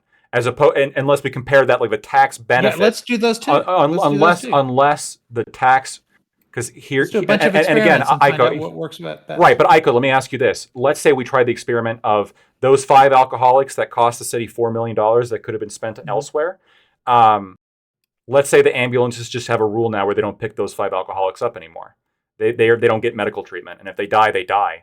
What if that turns out to have like the massive, hold on, a massive that's what ROI? Queen was talking about when she said you're talking about euthanasia. I mean, if you have a belief that might have the most ROI of any of the programs that we proposed. I think you're going to have a difficult time, like getting the public to accept that. In San Francisco, probably. We're just gonna, yeah. Well, no. Well, also anywhere. Like I think this is the reason why. Like even Republicans, like there's a reason why like Ronald Reagan like signed the legislation that required everyone to get treatment at ERs around the country. It wasn't the Democrats. It was the Republicans, because even the Republicans understood the principle that you can't just let people die on the streets. 2016, Donald Trump specifically said during the debates, we can't just let people die on the streets. Remember, he said that. So there's there's a reason why he surged past everybody in the field, because he was willing to say. It wasn't that statement. It was that he's going to build a that wall was one of them. on the border and that was arm one of them because people there. Remember, all of the other candidates also wanted to start to roll back on Social Security and stuff like that. And in the current race, also, he wants to run away from that position, even though that's a pretty consistent Republican position. But he doesn't want to do that because he understands that that's politically a non-starter. Yeah, Social Security. Even Republicans can't accept it. Social Security. Social Security is obviously going to be like a Republican. They're not going to touch that because their base is made up of generally old people, right? Disproportionately. So Medicare and Social Security, the 2 largest government programs, are already in the interests of the Republican voter, by and large. But also the letting people die on the streets thing also is not popular. I get that, but again, you're talking about, and maybe I'm just totally like committing libel here, and if I am, I apologize, and someone can correct me. I'm pretty sure the proposals from either Trump or his supporters for the border are mine it or put people with guns on top of it and mow them down as they're trying to get across the border. I think there's like there are policies in which otherize a certain segment. So I think if you then you can let them die. Yeah, but I think that if you where brought Queen's point about where this leads us is a little bit. I get that. But what I'm saying is, Aiko, we're not even talking about killing people. We're just talking about here's somebody who's like here are 5 people who are using a 4 million passively letting people die. Yeah, that's not the same thing as killing people. This is a Catholic. You should recognize this. Well, no, Catholics are you kidding? The Catholic, yes, we recognize that there's a difference, but Catholics absolutely do not believe in passively letting people die. Like, in fact, the you rule get to of the force sheep cancer and the goats, patients to get treatment. The rule of the sheep and the goats specifically says that if you walk on by somebody that needs help, that's the number one reason you either go to hell or go to heaven. Okay, that's the test of the sheep and the goats. Obviously, there's a difference between like forcing a cancer patient to get treatment or letting the cancer patient choose to die, right? You can't force them. Like even Catholics will often say that that if somebody chooses to die, you can't necessarily force them, right? But you have to try to help everybody you can to the degree that you can. So why are we forcing you are limited by why are we forcing the rest of society here to pay $4 million to keep 5 alcoholics alive? I don't know that anybody's forced to join this program. Are they forced? No. I'm talking about the taxpayers who are paying for it. Oh, from a Catholic point of view, you're asking? Because of render unto Caesar what is Caesar's. Okay, sure. But fair enough. I shouldn't have brought up the religious point. That was more of a quip. I agree that I'm not super particularly theologically educated. Perhaps there is something in Catholicism that says, "Hey, doesn't matter how much it costs, right? We got to get this fucking alcohol." Like, let me ask you this. Here's a good question.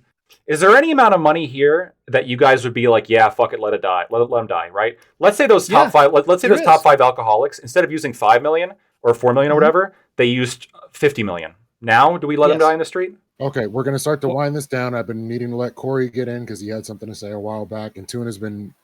Okay, I'll just say that yes, there is a number that's too high. I'll leave it at that. Okay. Should I go now? Yes, please. Okay. Well, I'll be quick. But just, even though I think so, pretty much, I just had a question to iCloud to clarify. But I think you alluded to it, or I think I understand your answer based on what you said previously. But just to crystallize it, so like, yeah, pretty much like, is it a strict like monetary analysis like for you in terms of like we're both on the same page of getting the data and like the data back it up as like it's an overall net positive. I'm just curious of like what else are you factoring? You sort of alluded to it. Or like let's say for example Lactoid's numbers checks out and it's like it actually is 5 million, and let's say it is whatever 55 people that are like enrolled. So like in your mind with the empirics would it be enough return on investment of like, well, yeah, it's a net negative monetarily, but let's say we know, like we tried before of like, well, if we stop the 5 million, and I say net negative, let's say the actual return on investment is like 4.5 million, but it costs 5 million to run it, but then we know that by stopping it 50% of the people will die. So is that enough for you for like, well, we should continue this program? Yeah, I'm glad you said strict, because no, it's not strictly a monetary thing. The monetary aspect of it is relevant to the total impact calculus, but really, ultimately, it comes down to opportunity cost, right? So if that funding that's saving these lives and is funding that necessarily is displacing other funding that would save even more lives, then you would have to ask yourself, are we helping people to the extent that we can, right?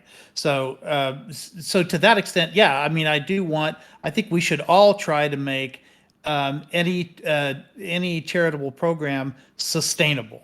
And if it's not financially sustainable, it's ultimately going to collapse, or the whole system is going to collapse. If in the aggregate, all of these things together aren't making the overall system able to continue to stay liquid, like as it goes forward. And so that to that degree, the financial aspect of it is important. Well, yeah. So I would have to be persuaded that for me to not support the program, I would have to be persuaded that more people are suffering as a result of this program happening. Okay, yeah. You know well, and I take your point. It's not that it's dollars per se that I care about, but the dollars are important because it's human suffering that I care about. Yeah, no, but let's say in a vacuum, my scenario, I understand maybe a little bit extreme, but like, yeah, let's say, would that be enough? Like that's like let's say 500,000 loss. That's more than balanced out by saving whatever the 55 people. As in, if we know that half of them, 50% will die. Well, yeah, I mean, it sounds like a bargain to me because you're talking about $91,000 per person, and the scenario you just gave about only 500,000 short would mean that 90% of that cost. So that means a net $9,000 per, if my math is right, left that hasn't been paid for as a result of this happening. And now that person is a productive member of society, not taking up other resources, and also is like paying in taxes a little bit for what they're doing. Lifetime of productivity as a result of this having happened. Maybe they even go on to have kids and increase our population or whatever. Yeah, $9,000 is nothing compared to that. Okay, yeah, fair enough. That answers my question. All right, Tuna. Yeah, I just wanted to make a couple of clarifications, and then I'm actually going to bounce. It seems like people might be coming in, and I just want to open stuff up. Good. But yeah, in defense of the established programs that exist, because I think a lot of these bigger cities are working off of the idea that they can't just open multiple different recovery houses. Instead, they're trying to do this like really, really wide approach. I just don't think the wide approach works. I do believe in the current model of recovery that exists pretty strongly, having worked with it and having seen it work. And conditional release through these programs is not a challenge to people's freedom. These programs establish a connection between people and these jobs. Almost the greatest critique you could possibly make of these programs is that they do turn certain cities into little economic villages where a bunch of people are being piped into usually medical manufacturing, but they are working jobs that make a living wage. When I was working with people, I was making 19 an hour, and everybody that I was helping with recovery was making approximately 20 to 25 an hour. Everyone was making the same, if not more, than me by a strict measure. And the people that were making the same as me were the ones working in fast food. So it's one of these rumors that there's not enough work. It's more so that the work rises where the programs rise, because the programs create a glut of workers. Those workers go around. It attracts manufacturing. They move to those towns. It is actually one of these few instances where capitalism does breed an extremely healthy feedback loop where people can heal. And it's specifically because it's being monitored, and it's being assisted by government funding. If it wasn't for government funding, these nonprofits Talking about would the be furniture. wretched. But that's it. That's pretty much it. All right. Anyway, Tiberius? yep. I'll see y'all later. Take care, Tuna. Bye. Chip. Thanks for Very well. coming through, Tuna. Bye, If Tuna I hit Chip. you up, will you show up on a panel at some point? Yeah, for sure, man. If I've got free time, I'll hit you up on a panel. If you don't already know, I think that you might have seen at some point, I'm in the middle of lots of construction, but Looks like it. from time to time, I'm waiting, like I am right now, on some drywall compound to dry. I'm about to go sand it, so I've got time from time to time. Anyway, Appreciate have a you. good talk, y'all. Bye. Peace. Bye. Tiberius. All right. You're hot micing, I think, Hammer. All right. Yeah, this is just more of an interesting tidbit, but I do think it actually goes to the conversation that we've had. Largely, if you guys didn't know, the U.S. Department of Transportation, this data might be just a little out of date, I haven't looked at it for about a year or two, values your life around $11.2 million. And that's each of ours, right? So if they think they can save your life and they're going to spend less than that, they will totally do it. But if they have to spend more than that, they won't do it. And your life is basically, at risk, or if, they need that extra guardrail or whatever else to save your life, but it costs more than that, that's just the point where that shuts down. So if anyone has a disagreement with how much that should be, we can definitely have that conversation. That's the average.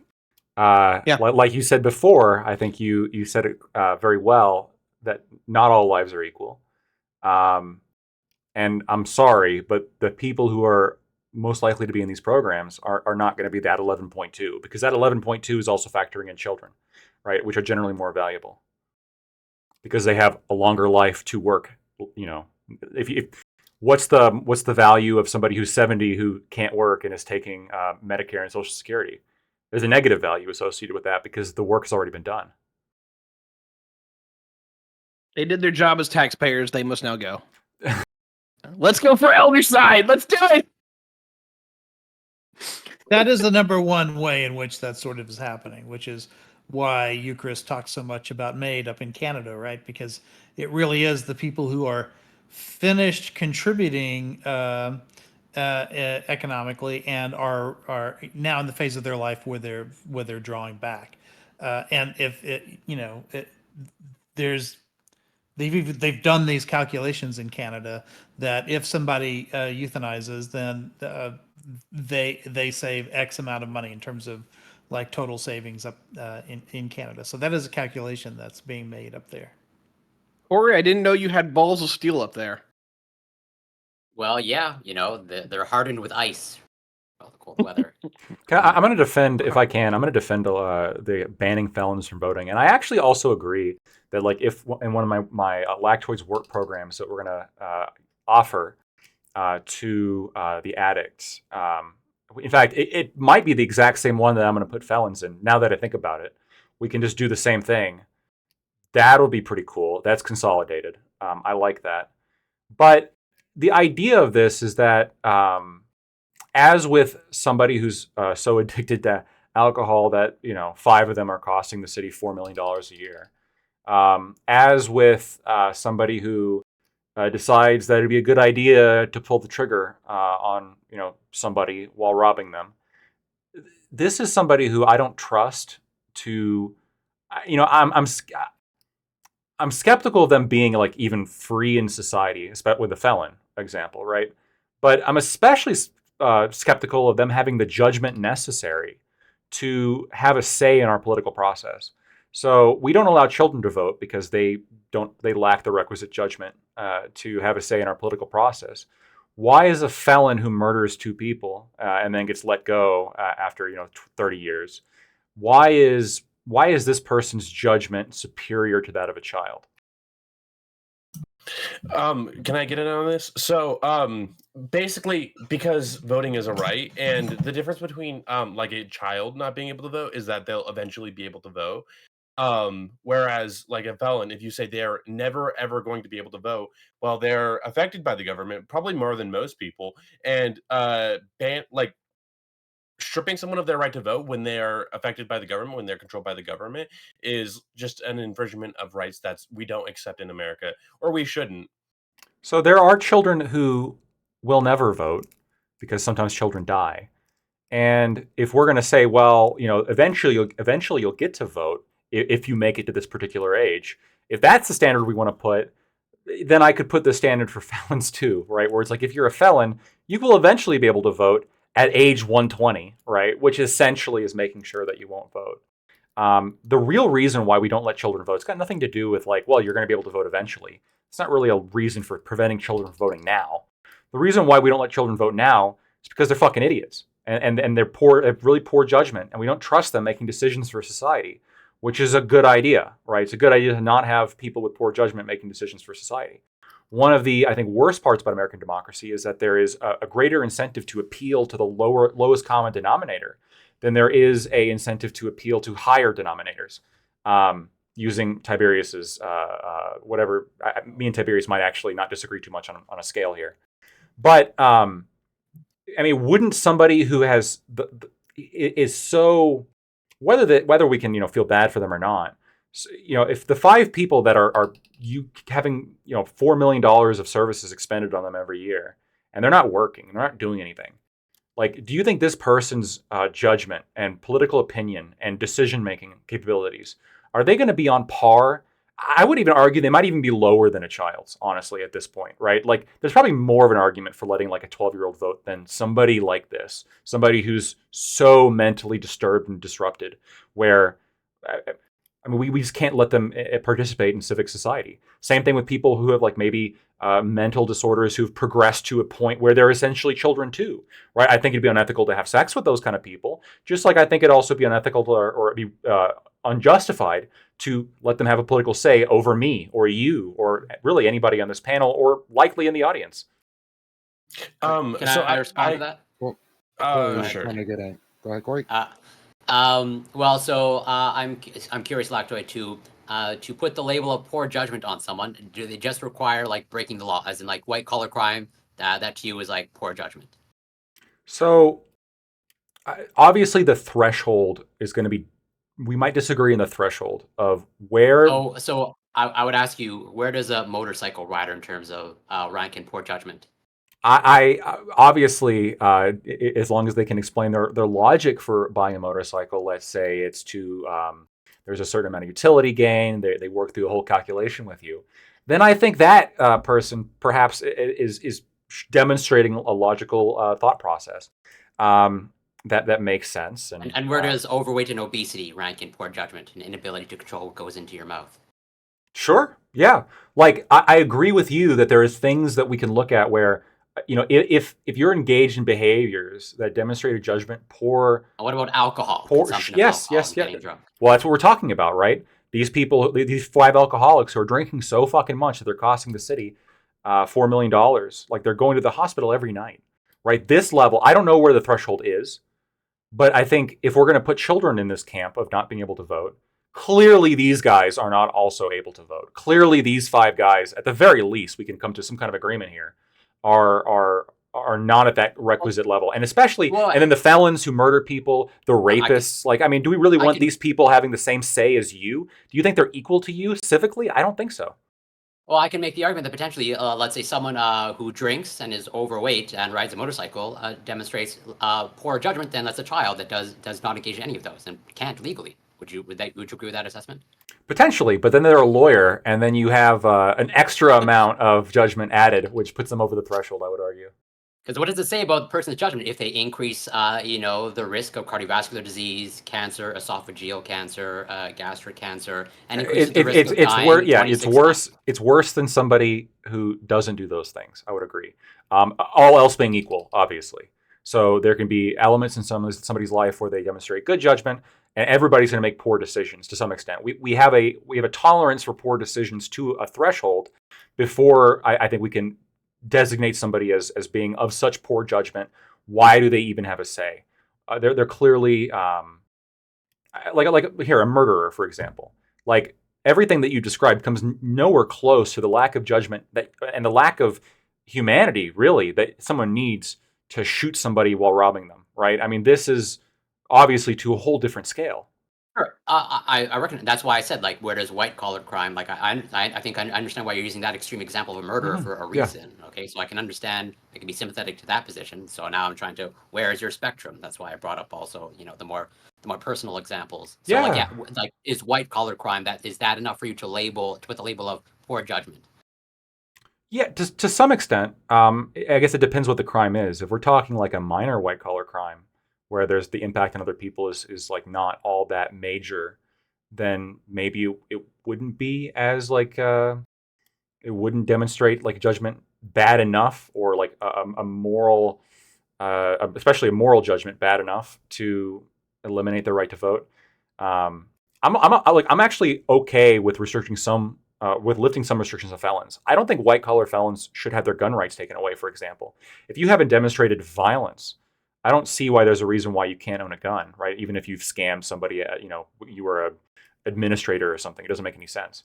But when it comes to like political decision making over other people's lives, I actually hold that to be more dangerous than guns, right? I think voting is more dangerous because essentially with voting, you're telling the people with the biggest guns what you want them to make the rest of us do. Yeah, the only problem with that is once you set the precedent of politicians picking their voters instead of the other way around, then there will always be groups of people that you want to disenfranchise, like these like people children. vote this particular way. So yeah, but with children, they can vote too. They just have to wait until they're an adult. No, but they can't vote. I would agree. So that's a cop out. No, I don't think it is. So I think the point I completely disagree. I think the point that like you can eventually vote if you're a child. What if they die at 17? I don't think that's something we can like account for enough, because it's not expected. We don't expect you to die before you're 18, right? So that's a really shitty negative externality, but for the most part, most children will become 18 and they will be able to vote. And I think honestly, you say that the threshold is like bad judgment, but like I completely disagree, and I think that's a really problematic threshold. I think the threshold for like removing someone from voting is like a certain type of person that you can justify taking the rights of. So like, or like depriving of, like a felon, pretty much. Well, that's the thing, is that we like our philosophy, or the idea is that we don't deprive a felon of rights for the rest of their life. We deprive them of their rights for the time that we've asked them to serve, and after that, they're a free citizen. Which could be the rest of their life, right? I see like removing somebody's voting as part of the punishment, right? The punishment is, we got to put you in a cage for a while. If the crime you did is particularly bad, you might sit in the cage for the rest of your life, right? And then in addition to being sit in the cage, another element of the punishment here is you don't get to vote. And you perhaps, depending on the crime, you may be limited on your job abilities following. For example, even if we let like a child, like sex offender out of prison after 20 years, I'm never going to let them work in a daycare. Should we punish people after they get let out of prison? In this case, yes, because there's a risk there. We can't trust them. No, working in daycare is not a constitutional right. I would say that's like an exception. Like I would agree with that point that if there's a sex offender, they should we should keep them from having jobs that deal with children. And I don't know if that's a law, and it probably should be, but that's not a punishment. It's just a practical ask, right? That is a And no, punishment. I completely I no, that's not the point. I mean, it might end up being a punishment if that's something you really want to do, but that's not the point. The point isn't to punish them. And I'm just going to stand on the point that no, once you've served your time, your punishment for the most part should be over, maybe with a little bit of probation. But once, like, even then, your probation can come to an end, right? And then you should have your rights again. I think the word punishment is maybe being like misunderstood. Punishment, it has like different motivations. It's not necessarily just we're going to hurt them for hurting them's sake. That's not what I'm talking about, because that wouldn't make any sense when it comes to voting. My concern is the people who are voting based on the effects of their votes, not necessarily because I think writing down something on a slip of paper is this thing that we have to hurt them with. It's a chore, really, in practice. It's not necessarily like some kind of, you're not necessarily taking away their toy. Right, but you heard what you just said, right? Hold on, you just said hold on, real quick. Based on the effect of the vote. Yes. If your right to vote depends on the effect of your vote, then the whole principle goes out the window. No, it doesn't, right? Because like the effect of I'm against getting real fucked up and driving because of the effects of drunk driving. If drinking alcohol made you drive better, maybe I'd have a different position when it came to drunk driving. But a felon, somebody who's already demonstrated like an inability to have moral rationality, depending on the felony, obviously. But what's the effect of the vote? The effect of the vote is that you voted for the wrong party, right? What other effect could there be? Well, it's not just that you voted for the wrong party.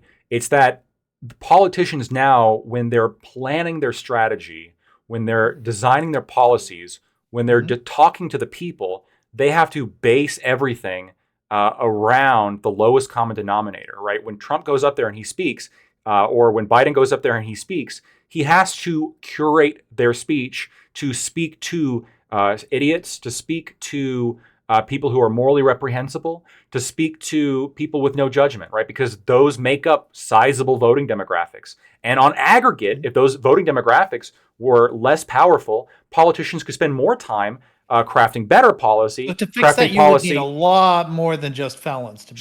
Well, I propose a lot more than just felons, Aiko. You know this, right? But at the very least, to that. No, not necessarily, right? Because what I'm literally just trying to find common ground. Like, there's obviously some section of society that we don't let vote, like children, right?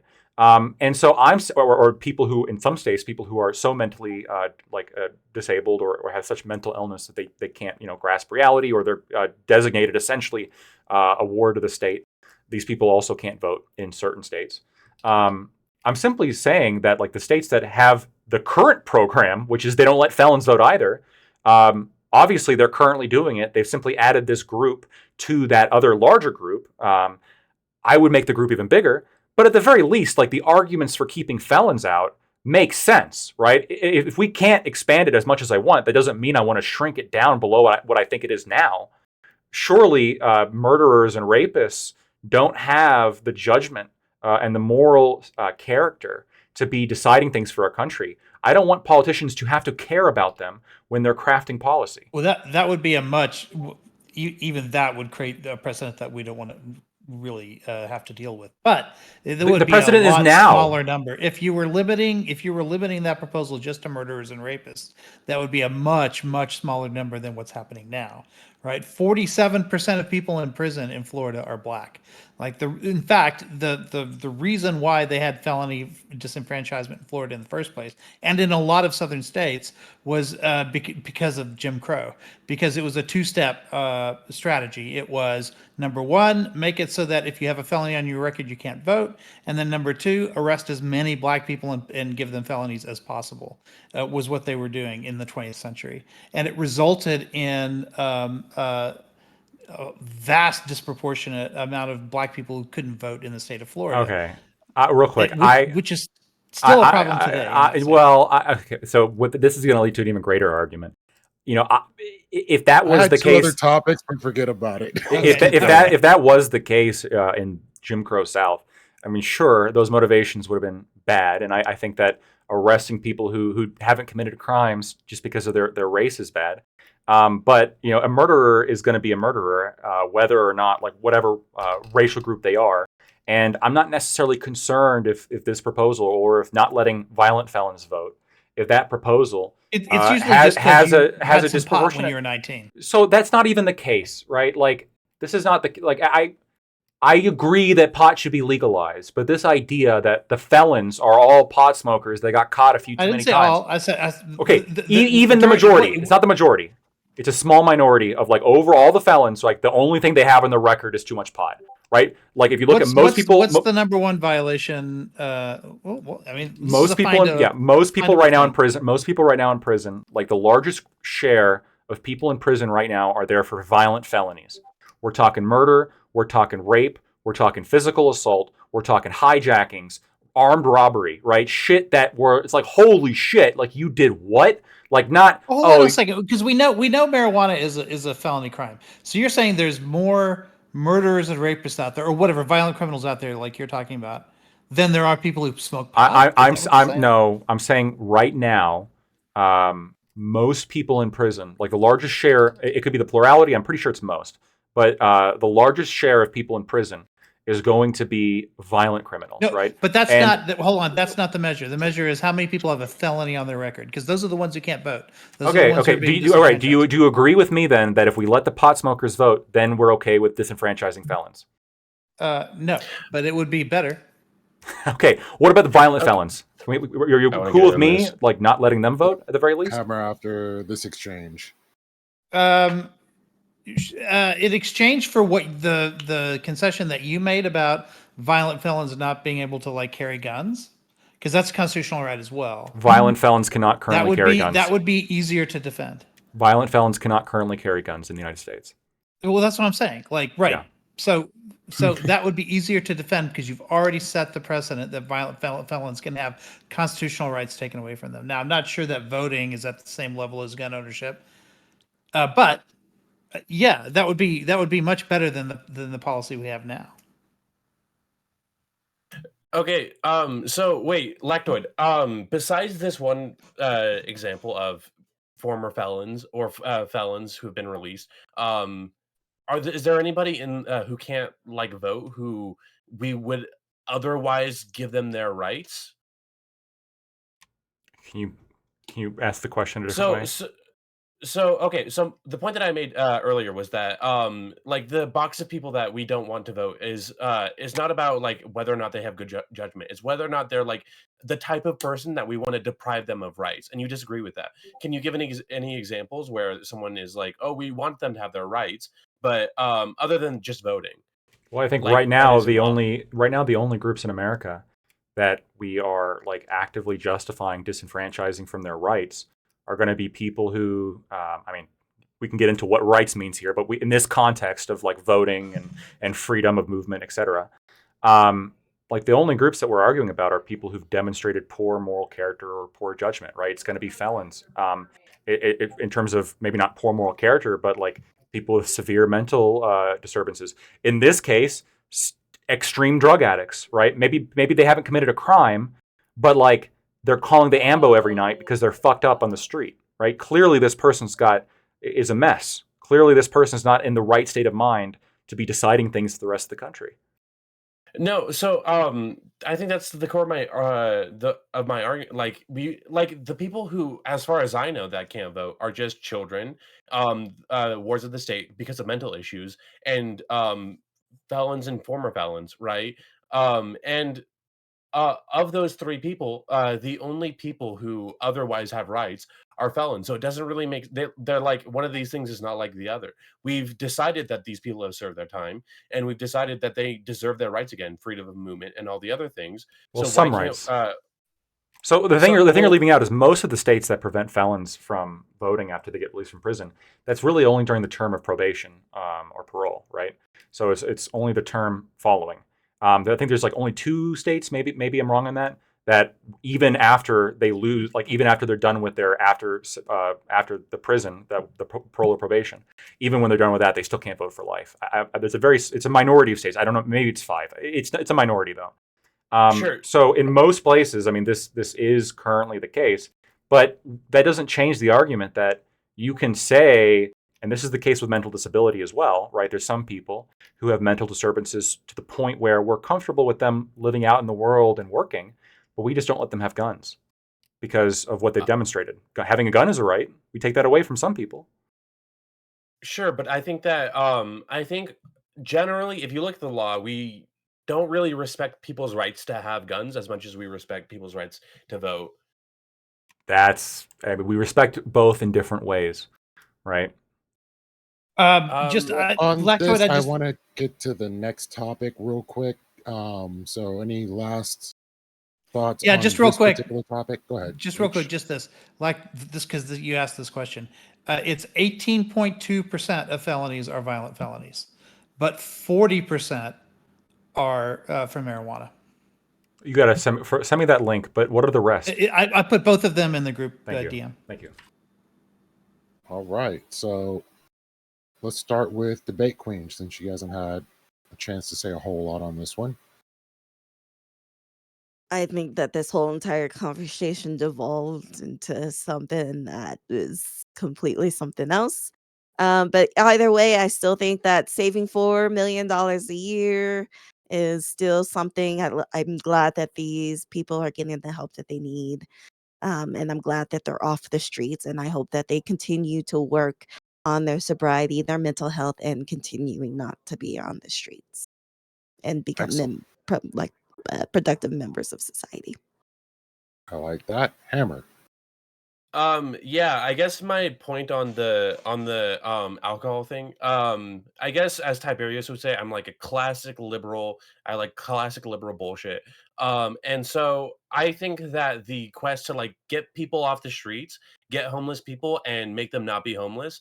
There are so many initiatives that have tried it and failed. And I don't see any of those as a reason to give up. I think we need to keep on trying whatever it takes to get as many people permanently off the streets as possible, because I don't like a world where we just leave it as is. Awesome. Corey. Yeah, pretty much to summarize, like, I think largely speaking, sort of as alluded to with iCal, like, I'm largely in favor just as a pilot project to, see how it actually pans out, and if it's a net positive, but not only strictly looking at the financial, as in, like, even if it's, a moderately financial net negative, I'm still largely in favor of, like, if it saves the lives of these people, I would factor that into my equation. I think, overall, at least so far, pretty much at baseline, trying it out, tracking it, and adjusting from there, where it seems like it's overall a step in the right direction. And that's it for now. I love it. Rich. Yeah, I've looked at these similar programs before, and where you take like the data points that are at the like top or bottom 1%, whatever you want to look at it, that are like costing you the most money, that are the biggest problems, and addressing those specifically in order to reduce the burden on the overall system. I can imagine this working for the same reasons as it's worked in other examples in the past. And so I just want to see what happens after a few years, get the data, and then make the determination then as to whether or not it was a success. All right. And the champion of the topic, Lactoid. Okay, real quick, I put this in the chat as well, but you're comparing the 18.2% of felonies that are violent felony convictions to 40% of arrests being marijuana. That's not to say that those people arrested are convicted of felony marijuana possession, which in I would most imagine places, marijuana might be even higher, right? Because your denominator now has more arrests that are not felonies in it, right? So if you take those out, if you just only look at felony arrests, so because all of the marijuana arrests are going to be felony arrests. No, that's not true. At least in my state, it's a misdemeanor first time charge. In most states, it's not going to be a felony just if you have any like first time. I'll keep looking. Yeah. When you take everything but felonies out of the denominator and the numerator. Yeah, and this is somewhat anecdotal. I mean, the amount of people getting charged with felonies for just weed possession, the amount of felons who are just have weed possession, it appears to be non-existent, at least in what I've anecdotally seen in my state. If the numbers disagree with that, I'll obviously amend my opinion. But the group of people who do get charged with felonies are going to be violent felons. especially because there's usually an outrage from the community there to charge that was a them big topic when Jeff and send Sessions them. was AG, right? Because he wanted to Yeah. go back to closer to the Jim Crow era, where But even we he were wasn't able to- arresting everyone we possibly could. He wasn't able to do that. In terms of the overall topic of drug addicts and whether or not we should be giving them drugs for free, look, I'm a big fan of data. Hopefully that's been clear. And if this demonstrates that there is overall cost savings to the people of San Francisco and the alternatives are just unfeasible, then I might even be persuaded to say that it's better than the status quo or better than what was there before if it actually does save money. And the political will there to do something even smarter is just not there. However, that doesn't mean that I support the program. It doesn't mean that there's not alternatives that are better. It doesn't mean that we couldn't get more out of it. And it also does not account for all of the possible tack-on effects that come with this, right? So we talk about how those specific drug addicts, they're not going to be constantly calling the ambulance services. Sure, that could be the case, but what if one of the effects is increased drug usage or increased alcohol usage? This is what we saw in Portugal, where in Portugal they decriminalized drugs, and yes, it's had a lot of positive effects. It's led to reduced harm in many measurable ways, but it's also led to massive spikes in addiction, which is just inarguable. So when you make drugs more accessible and alcohol more accessible, you're obviously going to make addiction more possible. And that's not even to say that I'm necessarily against people having the right to use substances and to get addicted if they so choose. Ultimately, I think it's your body, your choice. I believe in concepts like bodily autonomy and freedom. But the idea that you can get addicted using that bodily autonomy and then go back and demand that the community give their resources to you because, well, you're just a victim of your own decisions and how could you have known? Unless you literally get addicted as a child, I'm really not sympathetic to that point of view. If you're an adult, if you have the judgment to vote, then you clearly should have the judgment to not do drugs. Excellent. Thank you for that. So the second topic, and it doesn't look like we're getting to the third for sure, but try again next time. Can a wrong make a right? Is this bill a step in the right direction in fixing a possible issue by reclassifying an abortion drug as a Schedule III substance? A Louisiana bill would place abortion pills on the same list as opiates. Louisiana is moving to criminalize possession of two medications used to induce abortion without a prescription, with punishments including prison time. Why it matters. If approved, Louisiana will become the first state to categorize mifepristone and misoprostol as controlled dangerous substances, a class of drugs that includes medications that can be abused, such as narcotics, steroids, and depressants. Abortion, both via medication and surgery, is already completely banned in the state, with very limited exceptions, per the Guttmacher Institute, a research organization that supports abortion rights. The big picture, the move comes weeks before the Supreme Court is set to rule on access to medication abortion in its biggest abortion-related case since overturning Roe v. Wade 2 years ago. Louisiana lawmakers added an amendment that would criminalize possessing the pills without a valid prescription or outside of professional medical practice to a related state Senate bill that would make it a crime to give abortion medication to someone without their consent. The new amendment would list these two drugs under Louisiana's Uniform Controlled Dangerous Substance Law, which regulates drugs like cocaine, heroin, and methamphetamine. How do we feel about this? Starting with Corey. I feel like this is terrible. Well, not to even go into whatever the whole scheduling system in the United States and Canada is like pretty silly. Where not much to say yet. Like this is a step in the wrong direction, and like putting that in that category just seems pretty wild and a huge overstep. And that's all I have to say for now. Right, Rich. Well, okay, so if you look up what a Schedule III drug is, it has to have a potential for physiological and psychological dependence that's less than Schedule II, but more than Schedule IV.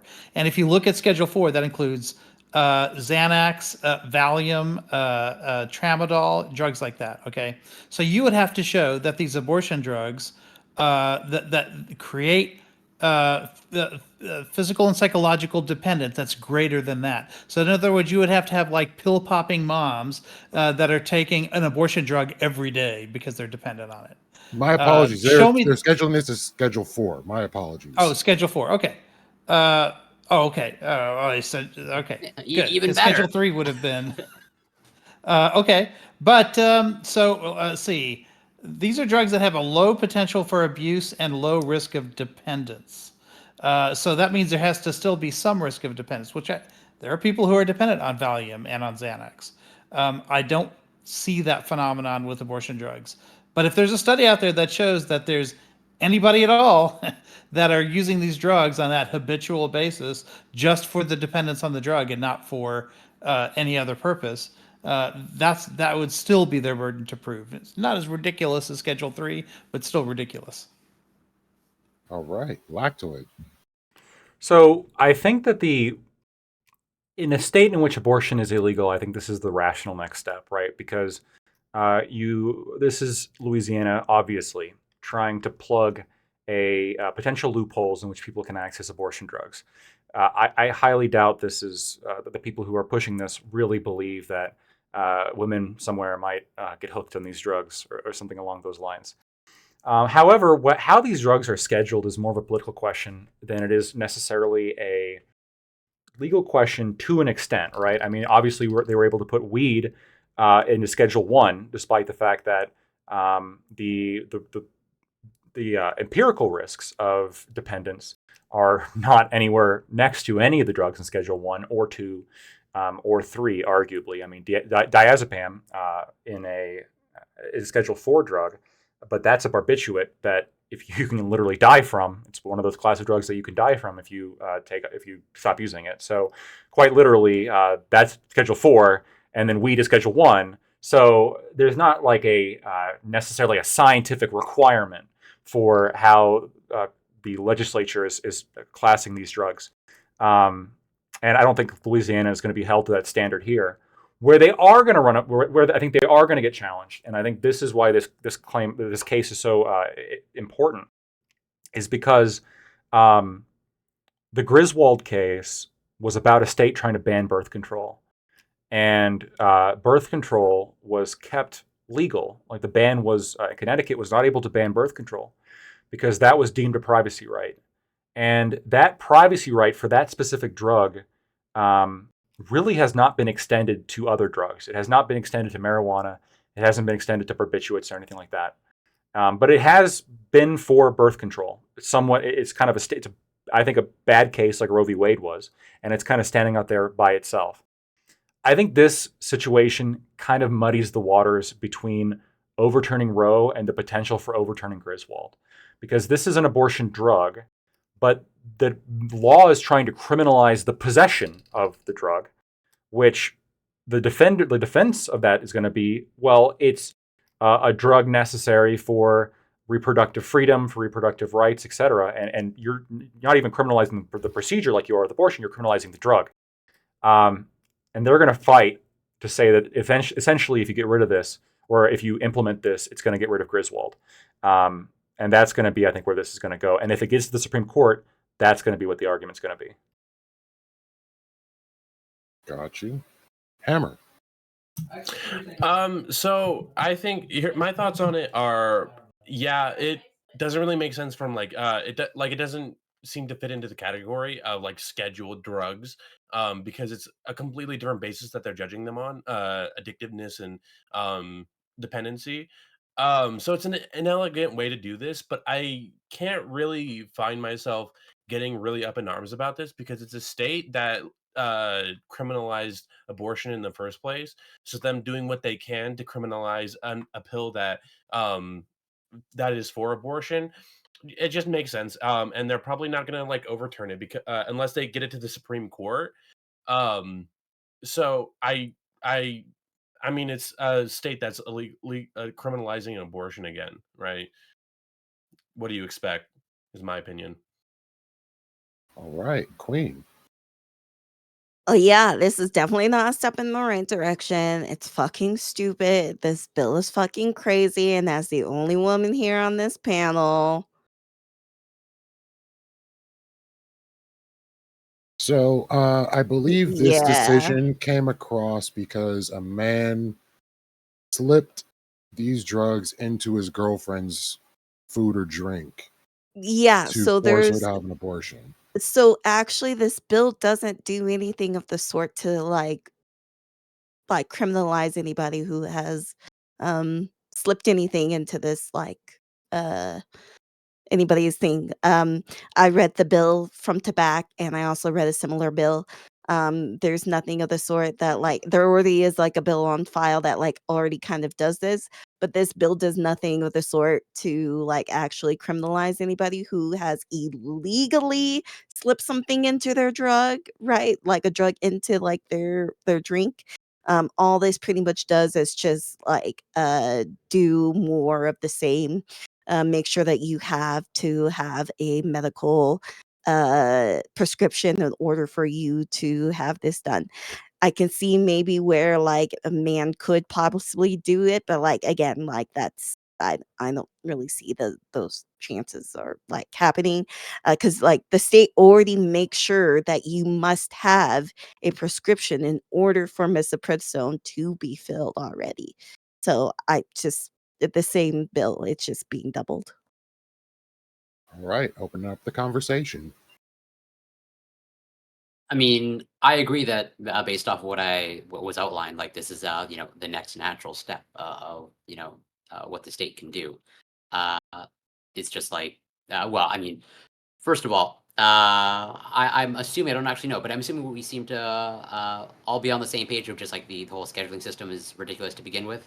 But given the fact that like whatever it's there and it exists, although maybe iCal is more in favor of the scheduling system. I don't know. I don't actually know his. I mean, to the extent that the scheduling system is accurate, I would be fine with it because it's trying to measure dependency, and like I said before, addiction tends to rob you of free will, and so it becomes something that you have to consider if you're talking about what it is that you're going to allow people to have the freedom to do. So drugs that are super highly addictive, yeah, I mean, I don't necessarily think they should be legal. So I think the scheduling system might be a good way for prosecutors to know what sentences to pursue for which kind of drugs based on their propensity for dependency and things like that. But obviously, the schedule needs to be reworked because there are drugs that don't belong in the schedule that they're assigned to. Even marijuana probably shouldn't be a Schedule 3 drug, right? Even though it's a vast improvement, bringing it to Schedule 3 probably should be descheduled, right? Or maybe Schedule like 4 or 5. But yeah, so to that extent, yeah, I think it's ridiculous. But I don't think the concept of it is necessarily ridiculous. I just think that a lot of it back when these things were being determined, I don't think we understood the science on all the drugs. One of the advantages of rescheduling marijuana, for instance, was that we can now finally study it, or we can give federal funding to studies to determine just how addictive it can be and how dangerous it can be, and we can have more accurate data like going forward into the future. Certainly, we didn't have that data when the scheduling was like first made, and also for political reasons, things were moved into one category or another, and that needs to be fixed. Yeah, I mean, I take your point that you're not necessarily in favor of full legalization of everything across the board in the scheduling system. But then I assume, or correct me if I'm wrong, but you're also not in favor of like criminalizing anybody who consumes these substances, or maybe you are in favor of criminal like, as a personal consumer. Yeah, a personal consumer of highly addictive drugs where you no longer like have a choice because your brain has been like fundamentally changed by heavy usage of that drugs. Yeah, I think the state should be able to stop you from going in there and doing that. What does that mean? I want you to be in prison? Well, yeah, for it? that's my Yeah. point of If there are other ways, Okay. obviously drug courts like work much better. But even with drug courts, like at the end of that chain, there's still one of the consequences is still going to prison. So there should be. I think maybe the way to say it is that for highly addictive drugs, maybe prison can be like somewhere in the list of consequences, but there should be tons of interventions that stop you from being going to that final point. You have to get to a point where the only two choices are continued untreated addiction going on into oblivion, or prison. If those are your only two choices, okay, then maybe it should be an option that a judge should be able to consider. Okay, fair enough. That's much clearer. Then I think I'm on the same page, more or less. Do you think people should have the free will to give up their free will? Yeah, but then once they do, they no longer have the free will to give up their free will. But they gave it up already. So I mean, we becomes can look back a- in history and we can see Pretty that sure they have the free will to they restore freely Yeah. gave it up. But you're right. But you're talking about a decision that you then have to live with forever. Are you saying consent can never be revoked? I'm saying there's plenty of decisions that we make that we have to live with forever. If I right? say yes I have to to live something with and the then- fact I went to law school, right? And that's going to haunt me for the rest of my life. It's going to make me a bad person for the next 50 years, however long I live. Just like Lethe has the indelible mark of Catholicism like burned into his soul. Cannot ever undo it. No, consent can be revoked. Like, and so you can't say you might. There's a lot of reasons for this. Number one is not everybody like fully understands all of the consequences of the decision that they're making, and we're very bad at making those kind of long-term decisions when we're young, and that's when a lot of people get addicted, is in their youth. And then, but you ask them when they're 30, or better yet, I think it was Hammer earlier that who was it that said no? It was well, I can't remember. Someone on the panel said earlier that he'd never met anybody who like thought that described was able to get through the program, come to the other side of it, and regretted it or thought it was slavery or whatever. And I think it's like that. It's like you might make that decision, right, to take a drug that you know is addictive, but when you're 15, right? But then when you're 30 and you kick that, if you manage to get out of it because you have the right kinds of interventions, odds are you're going to be like, no, I don't want that ongoing. Like I no longer give my consent for that. Or even in your sober moments, like you're still addicted, but you're not feeling it at the moment. You can say to yourself, I want to get out of this, and you can join a program or whatever. That doesn't mean 3 days later you won't fall off the wagon, because again, these addiction robs you of your free will. I can see at 15, because arguably you don't have the free will to give up your future free will when you're 15. Right? You can't enter into that or you kind of have contract. a limited amount of it, right? Like I at 15, I would put that amount very low. I think Yeah. they're very stupid people. That's why Sure. that's why they shouldn't vote. That's why they can't consent to sex in most states. Yes, right? Which is a good thing. But I almost consider, like, when I'm thinking about this, I'm also thinking about things like,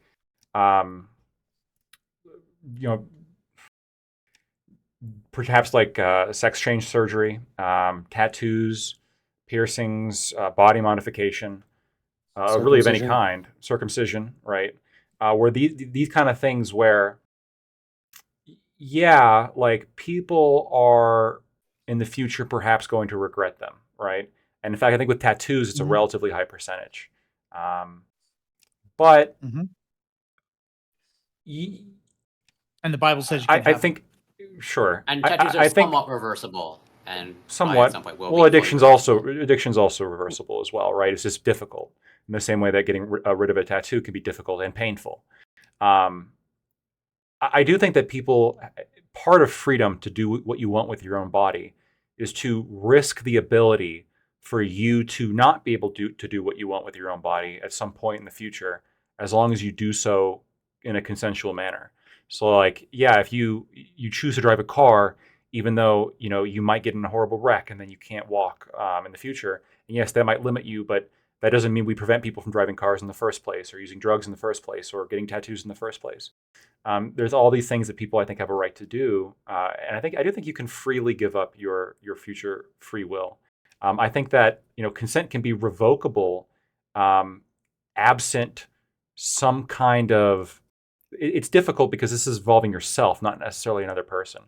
But I think there's instances in which consent cannot be revoked.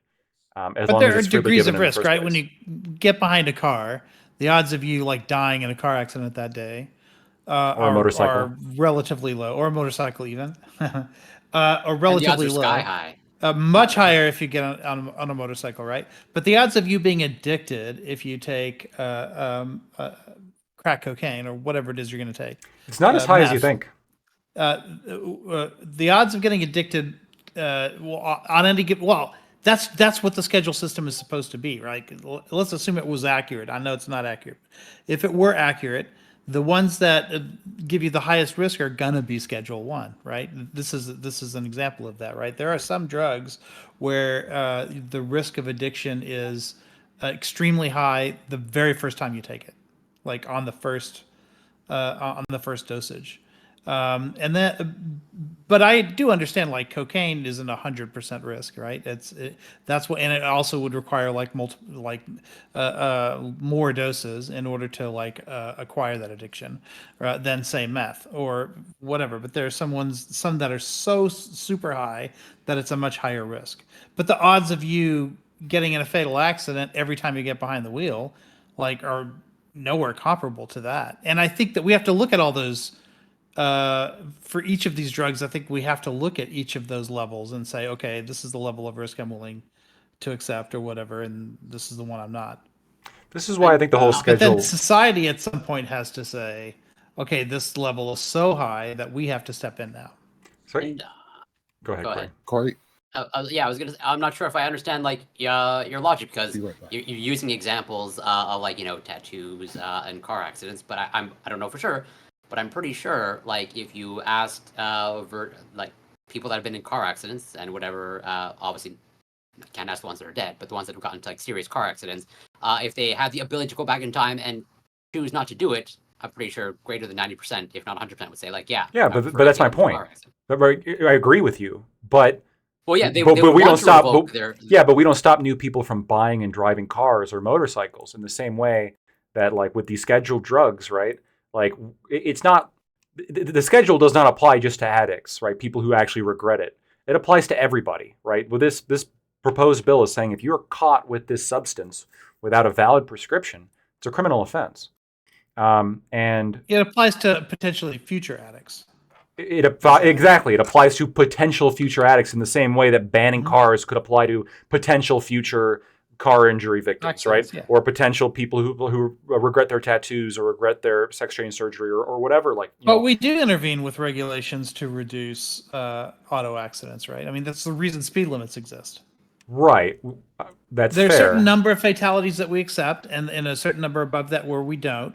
We draw that line somewhere, and then we say, okay, the fatalities that result by going faster than 75 miles an Right. hour, we do not accept, and That's therefore fair. we're gonna draw this line. And maybe this is where my own philosophy comes in a little bit, in which I'm willing to accept risk reduction policies only as it regards whether the risk you're posing is to yourself or to other people. I think people should be able to take unlimited risk when it comes to activities pertaining only to themselves, right? Because they're free over their own body. And I don't think that people have the right to take unlimited risk with other people's lives or with other people's property.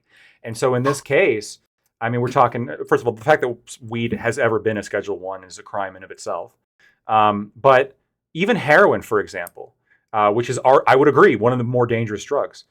Most people who try heroin don't get addicted. And that's not to say you should try because it's still bad. But I mean, there's the risk. the rates show. I mean, roughly a third or less of people who use heroin within a 12-month That's just period. opioids generally, or well, yeah, even less for some opioids. Sure, yeah, even less for some, right? So I mean, I hate to make the argument that like some people A third sounds like a really high number to me. That is. Yeah. Well, it's a high number, but like contrast that with what we're taught about like heroin, which is you use it once and you're addicted. You're just like you can't ever stop. Like your free will has been completely robbed. When in reality, what happens is people fall into a habit where over time they begin to build a dependence on the drug. Where every time they do it, it's getting them a little bit closer. It's a relatively drawn out process. It's not like this thing that immediately wipes out your freedom of will. And this is why I think that we're going to get nowhere arguing with the Louisiana legislature. Well, this isn't addictive. Why are you putting it on the schedule? Because these politicians have never been held to the standard of actually like proving the addictiveness of drugs to put them on the schedule. The question is just, do they want it illegal? And the government generally can criminalize whatever drugs they want, except birth control, because that's like the one that's protected by the Supreme Court case. And that's the one that people are really scared is going to be gone after. And that's the one that some conservatives, a very small amount, but some conservatives have suggested that they might want to get rid of. I think there was something in Mississippi where, or maybe it was Alabama, that people were freaked out about. Some politician said that he didn't deny that he was, he never promised to never ban it, I think was why people were upset. And so there's this paranoia, especially in post-Roe, that people are going to get rid of birth control. And that's the question here. I mean, here's a question. Do you guys think that if the Louisiana law does not go unchallenged, that they're going to try adding some kind of Plan B, for example, contraceptive, onto that schedule list? I mean, they could, right? They could try. I would say. I would say they're probably gonna try. They're conservatives, right? I don't know if it's gonna pass, and I would say, in a way that I can see this, maybe not in the way they've done it. I can see this as kind of justifiable. If abortions are illegal, then one method of doing it through this pill is illegal. Plan B, I think, would be a lot scarier because it's not an abortion. It's something like tantamount to abortion, but now we're taking it further. We're banning further things that we just personally don't like. And so I would say probably not. I would say you probably can't get as much support for that, and then very much hopefully not. I would say that's a completely different thing. Corey? I just want to say that this bill is dumb because most of it is trying to protect the youth under the age of 18. But it's like, listen, it doesn't matter if they're under the age of 18 or they're above the age of 18. Like this you still need a prescription. I think, like I said, this thing is it's just dumb. Like, if we decided to do the same thing for the little blue pill, don't you think all the men would be in fucking uproar? Okay, you have to have a prescription to get it. You can't get it from someone on the street or your friend who has a little blue pill prescription themselves. Okay, cool. Then that's 10 to 20 years in jail for you and a $5 to $10,000 fine for you. So if we're gonna hold these same opinions, we might as well hold the same thing for other things that affect male is stuff as well. If you don't want to get an erection, well, that's not my problem. Guess what? You can't get it. That's really what it is. We need to really think about this honestly. And yes, it's just a whole thing just to make sure young people or women in general are treated like second class citizens. And like I said, there's already bill on the books that's going to get done, but the chances are really that this bill is probably going to get passed. But at the end of the day, we just have to wait until June 3rd to make sure or to see if it really does. That's when they're going to take this up, is June 3rd. But I just think that this whole thing is a circle jerk. We're just not even talking about the fact that this is an all people's issue. This is not just a women's issue. This is all of us issue. Okay, so I'm being told to correct that it does require a prescription. Yeah. Everything always prescribes is requires a prescription. Everything always prescribes requires a prescription. If I'm going to take misoprostol, do you think I'm gonna go give it to my friend to try? No. But if I have a little blue pill and I'm like, dude, this shit is the fucking best, and you're talking about it to your friend, and your friend's like, hey, can I have one? Yeah, okay, here you go. Well, it's not to try. What they're concerned about is you tell your friend, "Oh, I'm pregnant," and then your friend is like, "Well, hey, I got this prescription. Here you go." That's not happening. That doesn't happen for women. That doesn't happen. It does not happen. Why couldn't that happen? You're not going to keep a prescription of misoprostol on hand. That prescription is specifically written for you. And if you're going to do it, you're going to do it because it's your own body. You're not going to do it because it's someone else. That just does not happen. People share prescriptions all the time. Happen. Yeah. But no one is literally as a woman, no one is sharing their prescription for misoprostol. No one is doing that. But they could if abortion was illegal in Louisiana and you couldn't get one if you were pregnant. abortion is already illegal in Louisiana. That's what There I'm are no saying. more abortion facilities in Louisiana. The Mhm. only way that you would be able to get misoprostone is by like using like a doctor or using a telehealth prescription.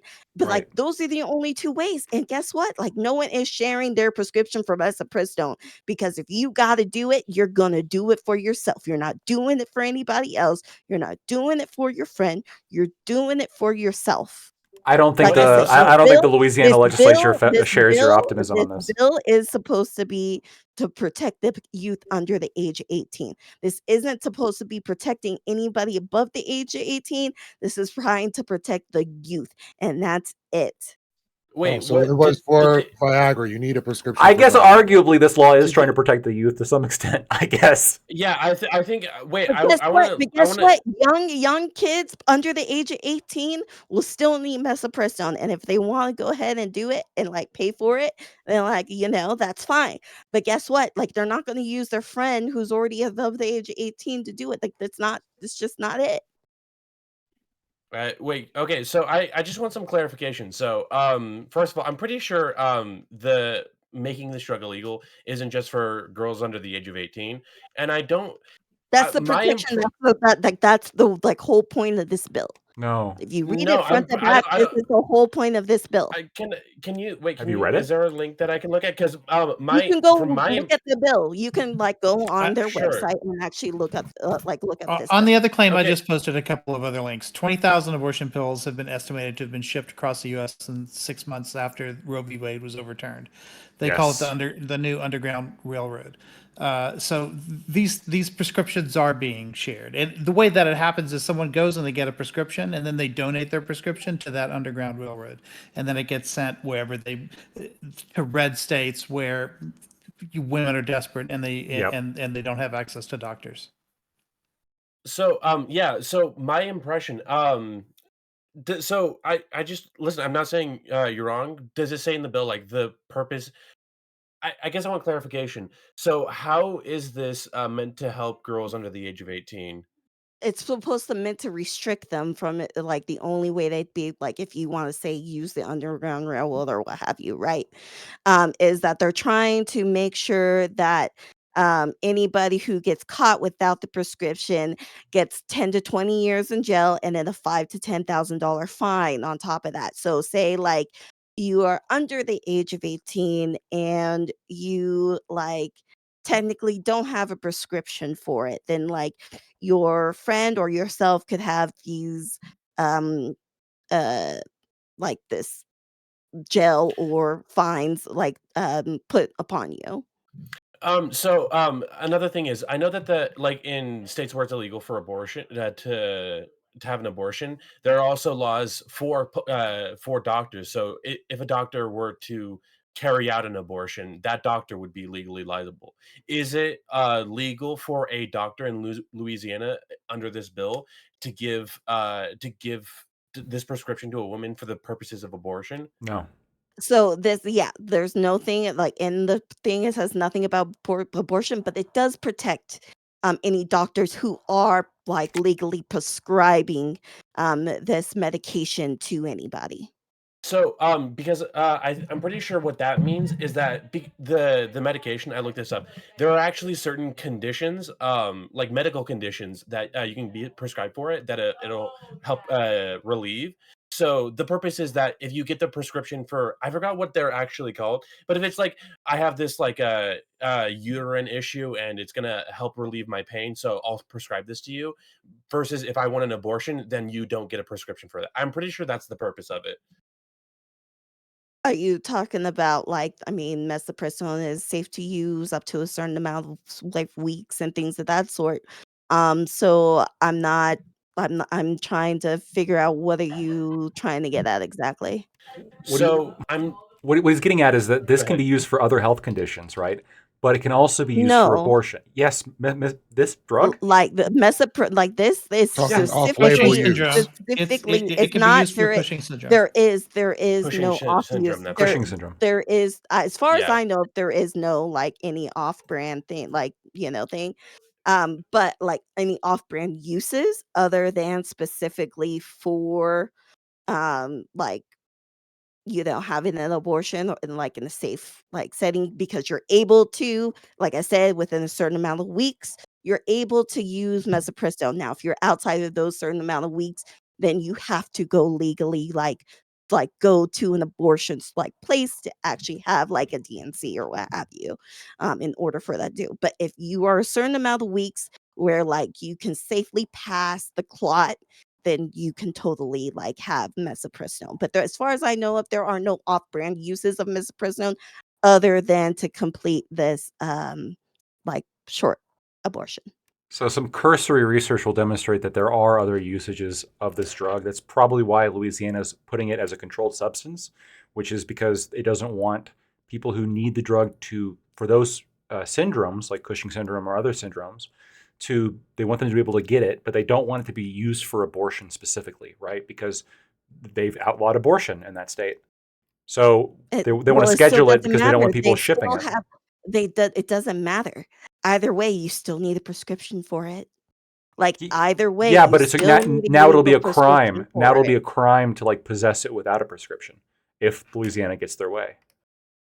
Which they probably will.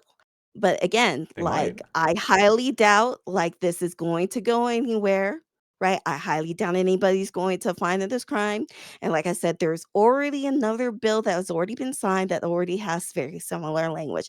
So this would be just a double bill. So it just doesn't make any sense personally. I think Corey's been trying to get in for a minute. Well, I just had maybe a point of clarification of from what I understand of what you've outlined, Lactoid, it's understandably Louisiana is pursuing this because this is a natural extension of their position on abortion.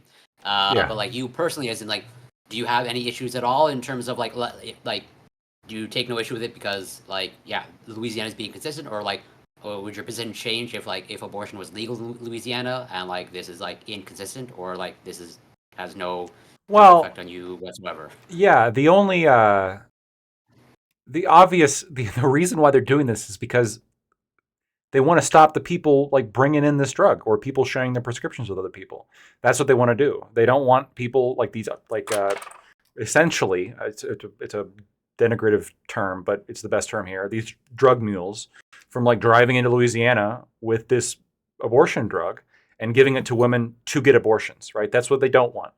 And so this is part of that movement. Now, are you basically asking me, am I pro-life or pro-choice? I mean, look, on the I think Roe v. Wade, from a originalist legal perspective, I think Roe v. Wade was bad, and I think it's good that it was overturned, and I think legally speaking, it makes sense to give it up to the states. On a personal level, I'm okay with abortion up to a certain time. I think it'd be 12 weeks or something, a pretty shorter than what it is now, but it wouldn't be 0. Yeah, so I guess what I'm asking you is aside from the issue with Louisiana being consistent, do you have a personal issue with the drug mules and would I call the cops on them? Yeah, I'm no snitch. Okay, you could be bringing in whatever you want. I'm not gonna. It's not none of my business. I'm doing. You're not a snitch on anything. Snitches get stitches. Okay. Well, for a murder. Is that exercising good judgment or poor judgment? Maybe.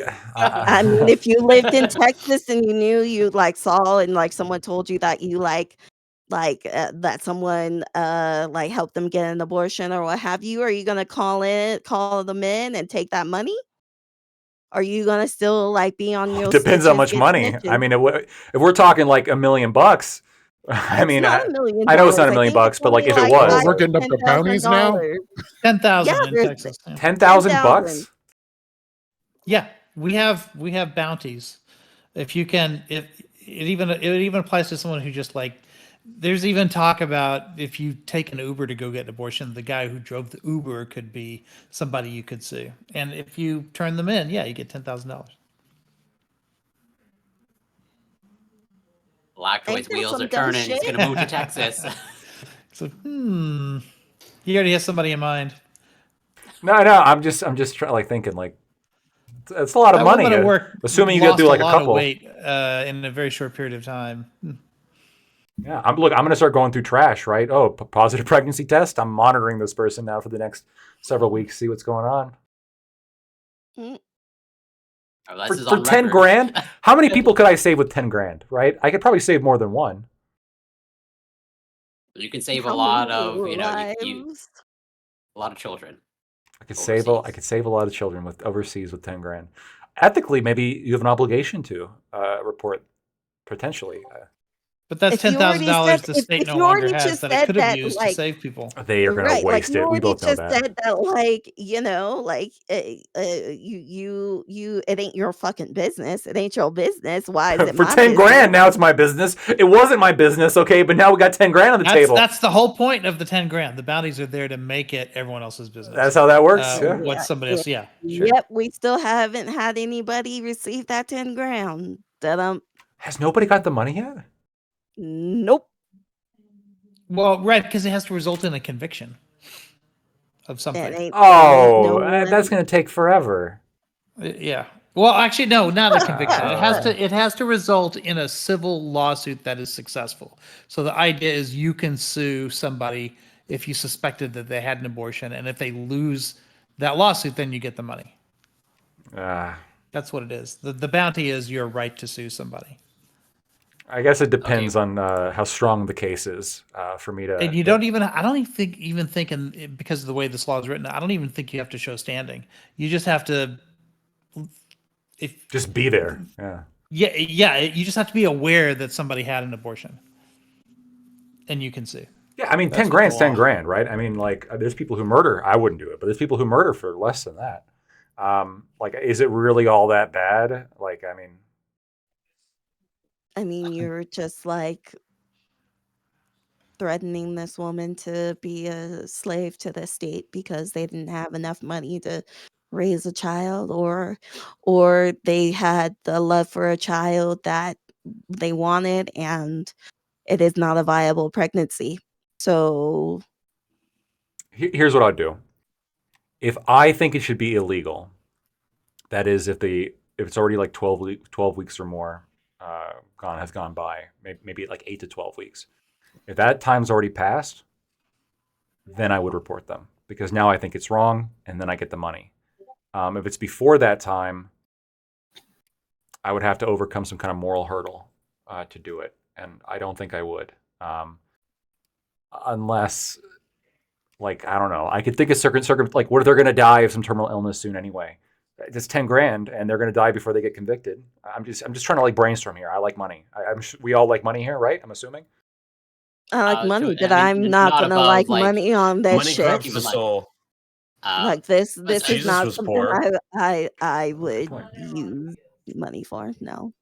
You're telling me 10 grand. Here, you're telling me. I want to hear what Corey was going to say. Well, I just wanted to get, like, put a pin on, like, essentially, your stance on snitching aside, like, you don't have a personal issue with the drug mules, okay, going across into Louisiana. I do have a problem with it. I think that people who get around the law are obviously getting around the law. The point is obviously to get abortions to happen. And like I said, I think it should be legal up to a certain time period, but I can't trust that the women using these drugs are sticking to my time period. I think probably a lot of them are well beyond my time period, and thus I would want it to be illegal anyway. So, well, mifepristone is only safe up to a certain time period as well. So, like, if you give it to somebody who's like too far along, it's going to be dangerous. Well, how far along are we talking? I don't know. I think it can technically be used up until the second trimester, but pretty much, well, I believe the effectiveness goes down to try to use it in the second trimester. But if it's like it's in the first trimester and like the first, I think it's like 60 or 70 days, it's like not greater than 90% effective in inducing an abortion or inducing a miscarriage, essentially. So, like, what I really want to put on the forefront is the idea of laws like these creating black markets in general. So, like, we got to the drug mules portion of it, but like it goes a little bit beyond that to where it just creates a full-on black market for these drugs. New laws being put in place tends to cause that. You're talking jail sentences, all kind of madness. And are we okay with that?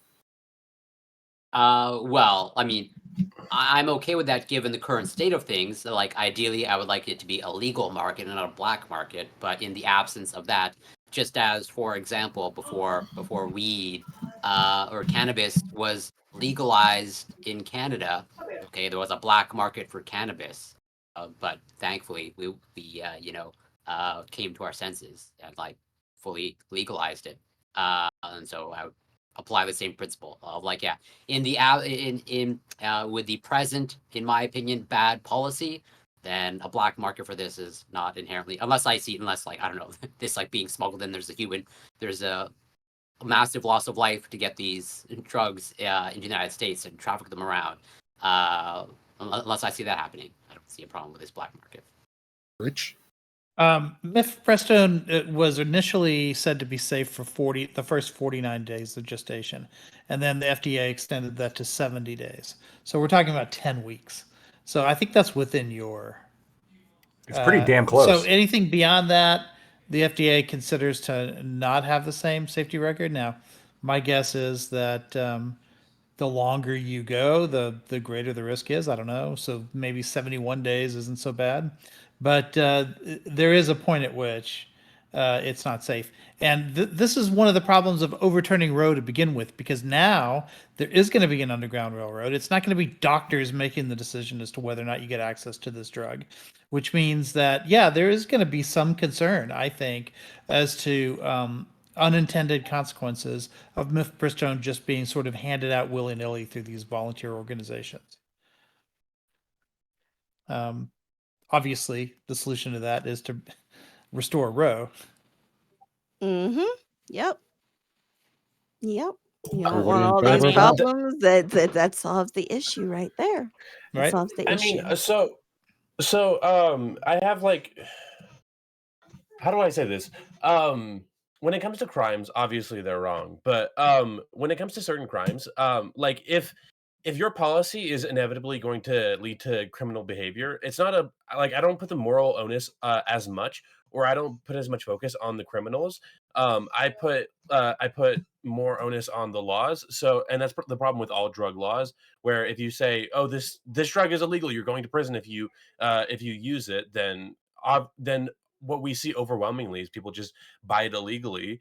And I don't, I guess like Corey said, like I don't, it is what it is, or like I don't really blame the people doing it illegally because it is illegal. We should like the problem is with the laws that don't take that into account. Yeah, Abortion I'm laws fine with all of specifically, this too. abortion laws specifically reduce the amount of abortions that are done. So, yeah, there's like the risk of a black market, I suppose. There's going to be with not only the procedure of abortion, but also with the drugs.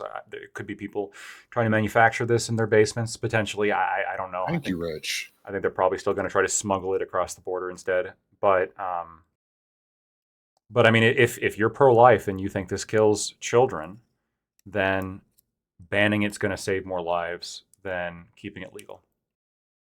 It doesn't save any more lives. It only just like makes the life of that person much more worse. If you Much think more if you worse. think it's a person, right? If you think the fetus is a person, Right. then I you don't would think be it's a saving But lives. it's a fetus, It's not a a person. it's a clump of fucking cells. It's a fetus. It's not a real You're person you and I are until clumps of it's like cells. goes It's a down into pointless.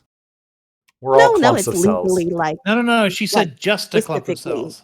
just There's a a difference clump between a of clump Well, of it's cells this, and yeah, just a clump yeah, of but this cells. one's not Blackwood is just a clump of self-reporting. cells, though, right? He's a clump of cells, but I the rest of am. us have I other am. magic. I'm guilty. I am a clump of cells.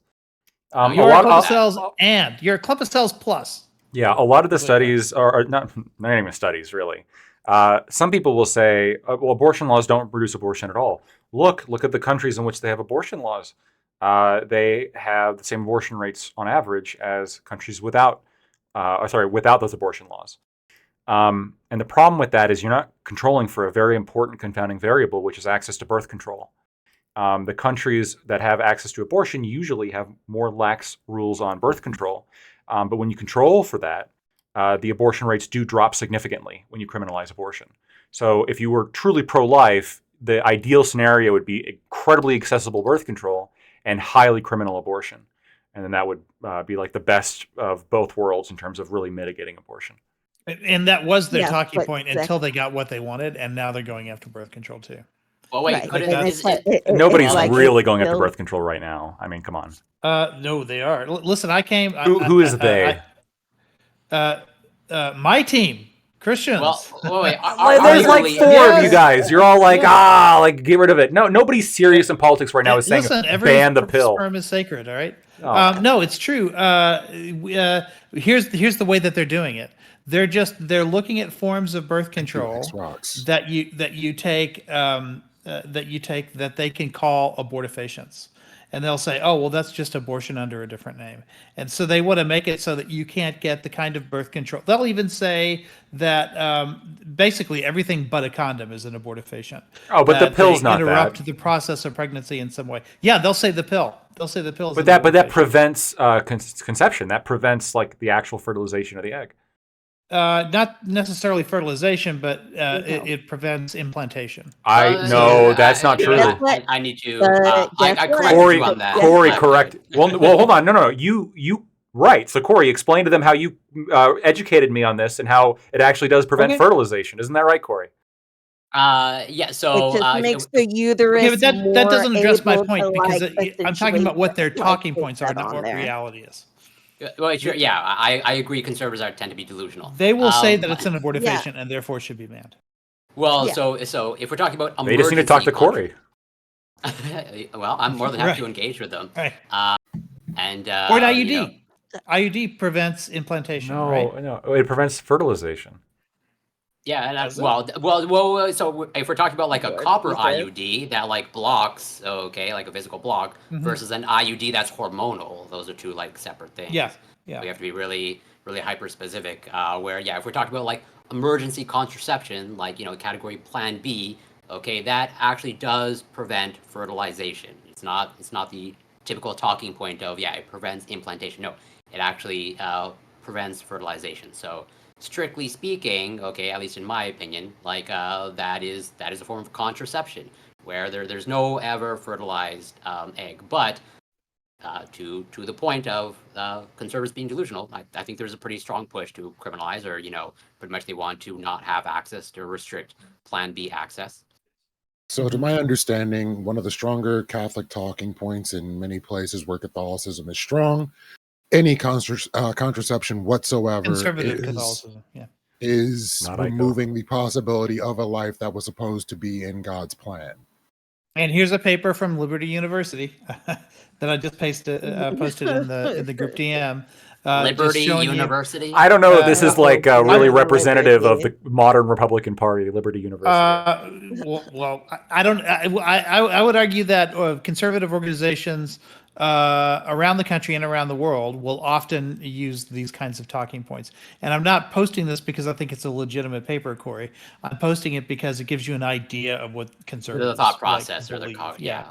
And since it is Liberty, I mean, one day we can ask Scott about it because he went there. I didn't know that. That makes sense. Yeah. I'm learning everything. So, something every we day. are pretty wildly over time. So, if there are any more thoughts on this subject, we will go to open and we can continue. I'm not ending the conversation, just want to let everybody get a chance. If I'll they just need point to out that dip, also I heard this all the time at the conservative Catholic university that I went to. Constantly heard it. is true. You constantly heard what is it? Sorry. That the pill and IUDs are both abortifacients. So Not to mention, obviously they'll say that of Plan B and other things like that. Oh yeah, I'm going to hopefully clarify that right now. I posted the Well, original they are paper. wrong. We understand that they are wrong, but they do claim this, and they push that their parishioners do not use these things. Mm-hmm. It is a sin. And go to Which any is some like dumb shit. conservative like state level party convention and you'll hear the conversations about that all the time. Now I'm not saying every single Republican like on earth like believes this, but I'm saying this is a common talking point on the right, and they don't want to just stop at abortions. They want to stop birth control too. And the only thing they can't figure out how to ban is condoms, but everything else they'll say is an abortifacient. Okay, I And guess what? In Islam, abortion is A-OK with Allah. Well, I've had Unless, conservative make a joke, but, Muslims tell me different, but that's okay. especially if the kid is gay. Then anyway, so Wow. Lethewater. I want to just, I guess, give the other side a little bit when people say the right is coming for your birth control. There probably is like a very small minority of right wingers who do. Maybe they're the highly religious type that Aiko has claimed to fraternize with. Potentially, this is the case. I think the much bigger reality is that the left realizes that abortion's a winning political point, and so they want to make you think that the right wing is coming for your birth control because that's how they win elections. That's what I think most of what's going on here is. Yeah, sure. And I remember when people said that about abortion, that overturning Roe is something people say that the conservatives are going to achieve, but they've been in clear on point of that from fact, the it'll never beginning. actually happen. Yeah, the left was No, saying there's- that, but the right winger, I- the right wing has been consistent the whole time. We get rid of abortion. We're pro-life. Get rid of abortion. We're pro-life. They have not been saying the same thing about birth control. Well, they do, because they'll say, no, we don't want any abortion of any kind, including abortifacients that come from the birth control pills and things like that. What they will say is, okay, you can have your condoms, but that's it. Is there anybody, and I'll even accept the crazy ones. Is there anybody in Congress right now who, like, you know of, that has gone out and talked about wanting to ban the pill? Hold on. Yes, there was somebody. I want to say Rick Santorum talked about it at one point. He's not in Congress anymore. But fair enough. But if you got to dig for Rick Santorum, you kind of know what this means, right? What do you mean? That it's not the majority that are proposing this. That it's Rick Santorum. Yeah, the Rick Santorum was far right, even for the Republicans.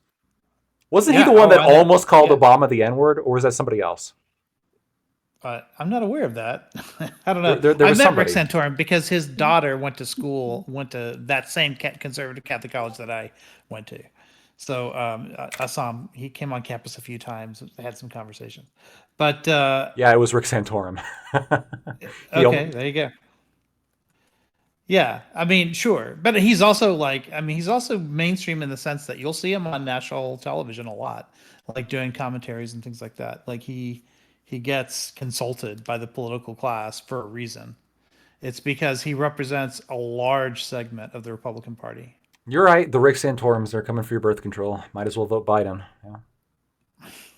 Fuck Biden. 100%. Yeah, true. Biden 2024. I knew you were honestly. a socialist deep down, Lactoid. I knew it. Ruh-roh. Well, hold on. Somebody here. Well, two people, but somebody just expressed anti-Biden takes. Maybe we can spend our opening on that and risk your channel getting banned, lately, because I think I know the reason why. Genocide Joe. I predict this shit. I don't know what it was, but I just knew. Like he's just got to push genocide. He's just got to push genocide. Gen is just constantly in his brain, and Gen is no longer. I disagree with the idea that he is sanctioning or wanting for Israel to do what they are doing. Whether or not the rest of the country or portions of the country are pushing to keep his hands tied and stopping this, he has made significant efforts along with his administration to stop what has been going on in the Middle East. True. Based Lethe. Just based being real. Biden, by the way. He doesn't try jack shit. True. I think you're giving way more power to an individual that has their hands tied by constituents and government. No. Unless you're expecting executive order based on what he could cut off aid right now, couldn't he? And he's not doing it. He could say no, he tried something. to. He actually tried to stop. He actually stopped weapons. He tried to stop weapons from going over there. No, he threatened. He threatened. What do you mean tried? No, he didn't try. He said that if they invade Rafah, then he will cut off weapons. But he has not cut off weapons. Yep. Yeah. That So hard line gone. Yeah, he's not taking a hard line on Israel. He is taking some positions that his opponent would not take if he were president. That much is true. But I wouldn't at all say he's taking a hard line on Israel. Were there any statements that need to be said before we end the abortion pill topic? We all good? Not on my I'm part. good. I don't really have much else to say. Yeah, I think Okay, everyone's I'm been gonna said. switch over to open, and some people want to come in. Can I just Oh, say I one think thing? Vigilante has something to say about this topic, though, real quick before we abandon it, because he. Go Oh right no, ahead. for the first topic that we had, he wanted to say something about. I'll let him talk about it when we get there. Are we going to Cocytus? Oh, I'm not gonna move anybody. I'm just gonna drag Okay. people in Okay, because alright. it's everybody has to reset their camera. So unless it's really important to use the side chat, there's no reason to do that.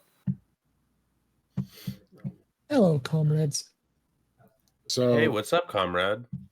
the Mhm. third Comrade. topic was actually something along the lines of this, but we didn't really get to that, and that was the blockout 2024 Blockout. campaign. So social media users are blocking celebrities over Israel's Gaza war. Oh, right. Mhm. And so the hashtag blockout 2024 was trending to block celebrities just for the idea. The growing protest efforts have now spawned a cyberspace movement that has erupted in the past few days, targeting celebrities who have been seen as insensitive toward or even supportive of the death and destruction in the Palestinian enclave. The campaign that took off after the Met Gala on May 6 has earned the names Blockout 2024, Celebrity Blocklist, and Digitine. The idea is to block famous celebrities on social media networks such as Instagram, X, and TikTok. Yeah, that shit's so fucking retarded. Yeah, I don't think it's effective at all. I don't really see the point of it either. Yeah, like that's like actually retarded. Like it's not gonna do anything. It doesn't financially hurt celebrities. If you do it to influencers, it might financially hurt influencers. And because of the fact that it's not financially hurting them, it's not going to change anybody's fucking minds. It's also, Yep. I mean, the only relevant thing to like Israel is basically who's president and who's in Congress, right? So is this going to change the election? Well, right now it seems like our only options are Donald Trump and Joe Biden, and both of them seem to be relatively amicable to Israel, to super amicable to Israel. And it's not really going to change who's in Congress. So if is like Israel is not going to look at this movement and say, "Oh, I think we're just going to, pull out of Gaza because we want to help out the celebrities who are involved in the Met Gala." Go ahead, Electoid.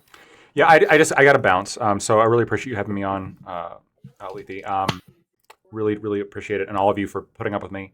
I just want to agree. Putting up with being graced with your presence. We appreciate Exactly. Thank you. I want to end one last statement before I go. I want to agree with Queen here. If you don't like what's going on in Gaza, don't vote for Biden, especially if you live in a swing state. Thanks. My fellow Canadian. True. Wait, Lycos, also- are you actually Canadian? I'm Yes. not Canadian. It's a weird meme. I've got no idea why it happened, but it Not is. a weird meme. It's a very Well, you're weird extremely polite, so I mean, you're just giving off Canadian vibes. Well, you have proven today that horseshoe theory is alive and well on this panel. meme. Okay. True. Catch you guys later. Peace out. I have to go as well, unfortunately. Been a blast, Corey. Thank you for coming through.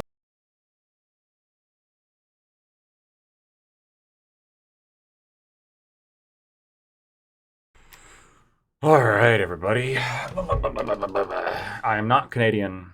I am not Canadian. Am I not a? You are the only one here. Invite a friend to start chatting. Choose an activity to play, watch, or collaborate together. I actually like Discord poker. It's pretty fun. It's a pretty good, fun thing to do while I boil my feet. I got one of those foot, not a massager, but one of those it's like a little bathtub for your feet, and it boils it gets pretty fucking hot, and it gets really hot actually. You get it on Amazon for like $25. They're great, $25-$30, and it boils your feet at like 113, 14 degrees ish or something, and dude, if it's pretty nice, right? Life hack, right? You get one of those, you boil your feet, and then you eat something really spicy, and then like have a little bit of beer if you're 21 or older, and obviously don't overdo it. it's just like it's an total body experience. Okay, from your mind, from the top of your head to the bottom of your feet, especially your feet. And then what you got to prevent. Don't do this though, because if you do what I do, which is leave my feet in too long, they start to chafe. Like you boil the skin off them a little bit, right? And so like they get a little itchy because your body's like, oh, what's this foreign material on your skin? It's your dead skin. It's the skin that you got to scratch off. So you scratch it off, and then you get like a welt. So don't do that. It doesn't look the best, and it doesn't feel the best. But as long as you can withstand the itching, which socks help with, highly recommend it. My life has changed since I got that foot boiler. Yeah, it's sick. That isn't boiling, but if you ever get a chance to try it, there's a version that melts wax when you dip your feet into it. Feels amazing. I bet it would. I mean, the hot water feels amazing, so hot wax, I bet that would feel amazing too. One thing I wouldn't do because I heard it spreads disease is there's these little fish apparently that eat the dead skin off your feet, and I've heard that feels amazing too. But they fell out of popularity because you can contract some kind of illness from that, and I mean, I wouldn't want to do that. I wouldn't want to contract some illness just because I had my feet eaten by fish. What kind of beer? My favorite beers are Mexican beers, actually. So Coronas are really good. Modelo's are really good. But my favorite, which is it's from Mexico, but it's a little bit harder to find. It's called Estrella Jalisco. Really, really good. It's very much like Corona, but it's a little bit. It's like just the right amount sweeter. So when you put lime in it, like the tanginess mixes with the rest of the beer in a very nice way. So, and you always should put lime in Mexican beers, assuming you can have citrus. But you should always put lime in Mexican beers because Mexican beers, the reason they're clear glass is because it gives the beer a kind of skunky flavor profile because the sun interacts with the whatever's in the beer. And this is why they darken the glass on other beers because normally they're not consumed with things added. So they don't have that kind of skunky-ish taste.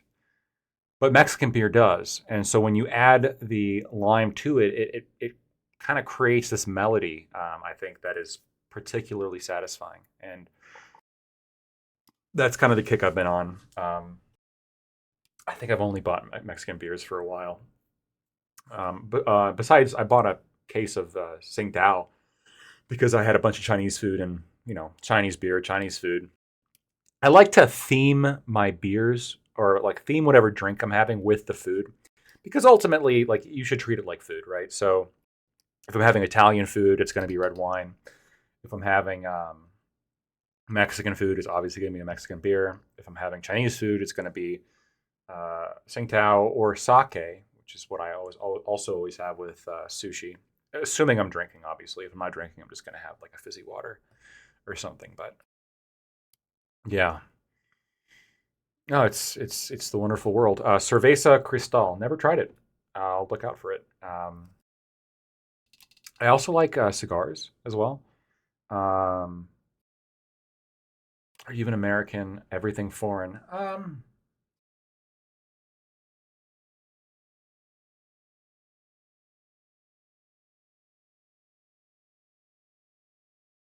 I own an American house. It was probably built by Americans. It's that old. It was Indian food. Stop. So I had an experience at an Indian food restaurant. Okay, all right. There is Indian beer, and it is good, actually. I had Indian beer with Indian food for the first time. When I had Indian food for the first time, I went to an Indian restaurant and I had Indian beer, and it was great, and the food was good, and I was like, wow, I've added a new flavor, like a new experience, a flavor profile. I've unlocked this for my future, for my life, for my enjoyment. And then we finished up eating. I was with a group of friends. We finished up eating. And behind him, on the curtain, a cockroach piddles up the curtain right behind my friend's head. And I was like, holy shit, dude. There's a cockroach. And he turned around. And he was so grossed out. And I was so grossed out. And it sucked. And that may have ruined Indian food for me. Which is funny because I've talked a long time about going to India to try stuff there. And that food is, and at least some of the street food I've seen, that has sanitation standards that I'm sure are well below this restaurant.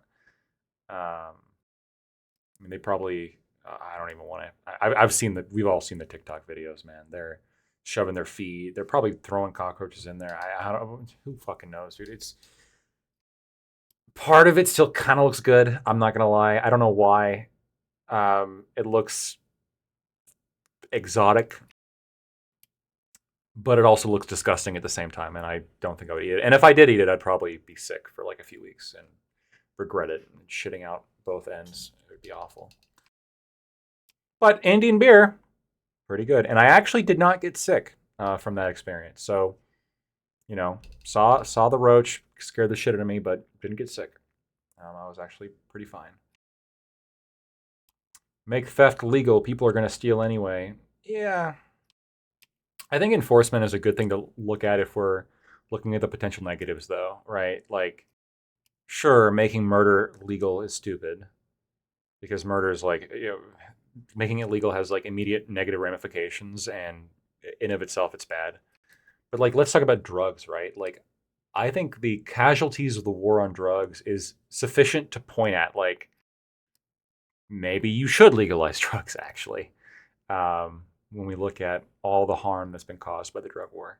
That's one thing that I'm just really, that's like probably my most, like if we're looking at contemporary American politics, my position on drug legalization is probably going to be my most like left-wing belief. It's not, you know, it's not uncommon among libertarians, I know, but I just can't wrap my head around the fact that like the Republican Party, which on most issues is a little bit better than the Democrats, just can't wrap their fucking head. Like they can't. They're the party of freedom. I thought, right? They're the party of freedom, and they ban weed. Crazy, and they're against legalizing weed. Crazy.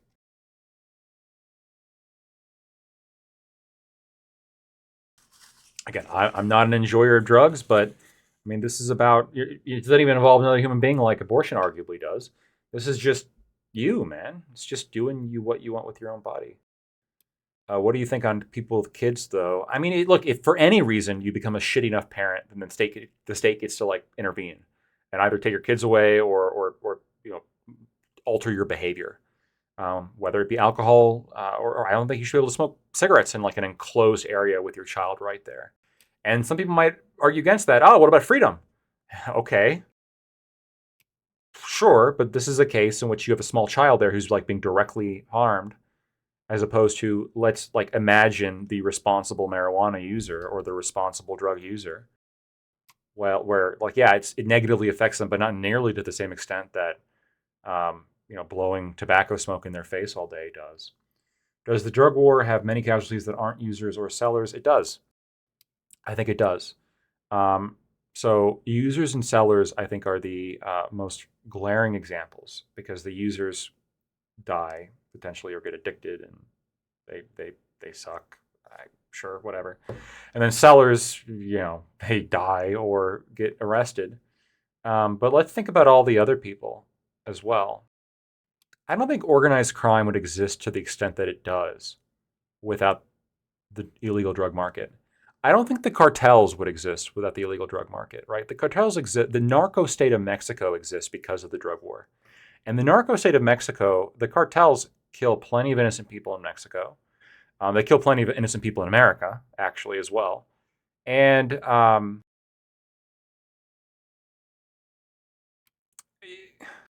they wouldn't exist. I don't think they would exist with the legalization of drugs. They're like the mafia. They're the mafia, but with drugs. There's another casualty. With the narco state of Mexico happening, what is the effect of that? Illegal immigration, right? See how it's all tied together? Mexico's a shithole because the narco state that it's developed into because of the war on drugs, and nobody wants to live there and get their heads cut off by the cartel. Reasonable. So they run away, and where do they run?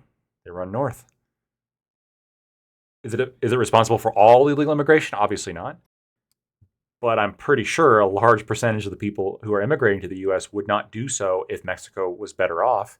And I think Mexico would be better off if there wasn't the narco state. The narco terrorists really is what the cartels are. They're narco terrorists that are just slicing off the heads of civilians. It's disgusting. Do they take away the children of alcoholics? Yes, they do.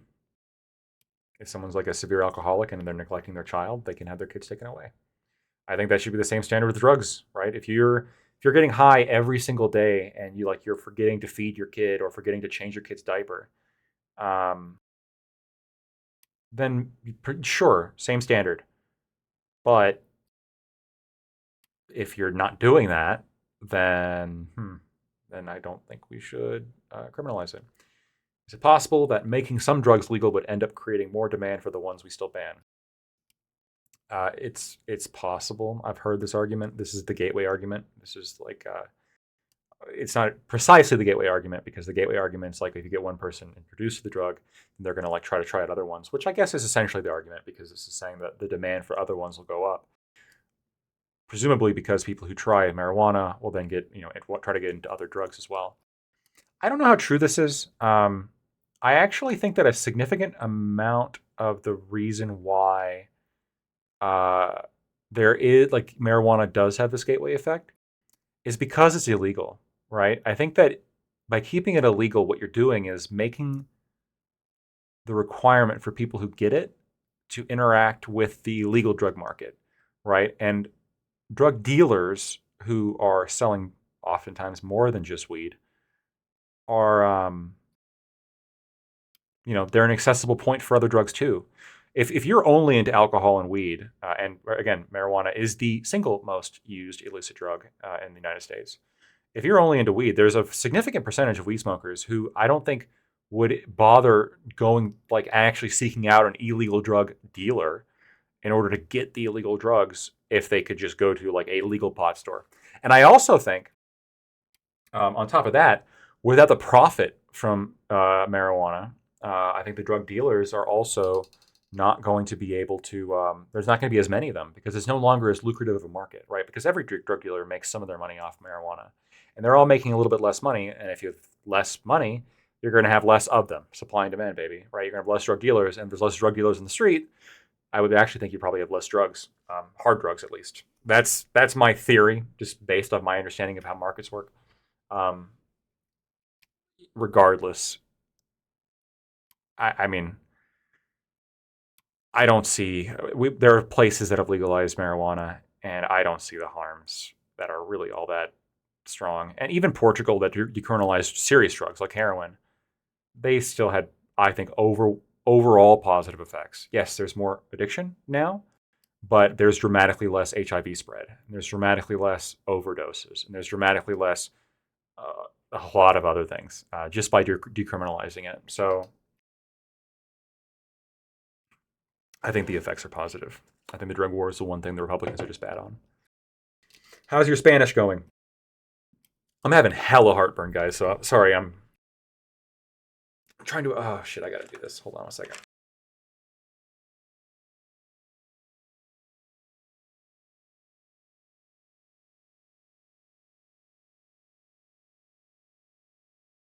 I had spicy ramen.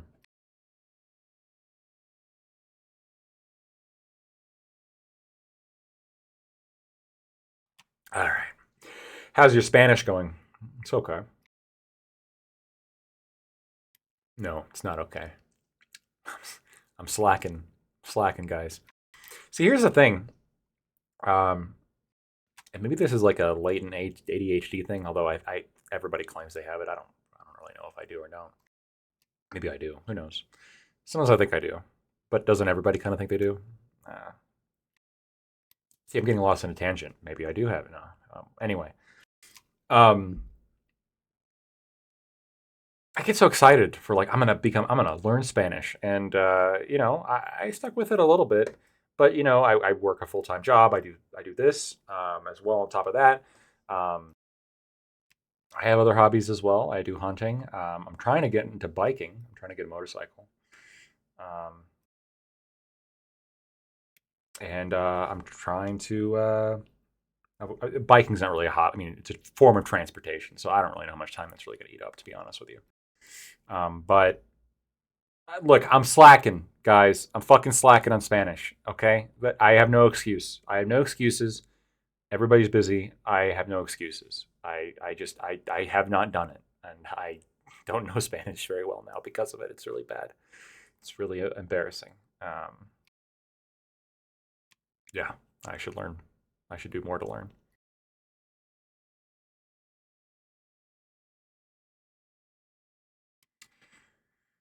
Ranger and Rogue. It's always the time when a delusional feminist is present. True, but delusional feminist, that is a redundancy. You don't have to say the word delusional. You can leave that word out. That is a redundant word. We like precision here in my chat. We like conciseness. So you can just say feminist. That will get the point across perfectly well.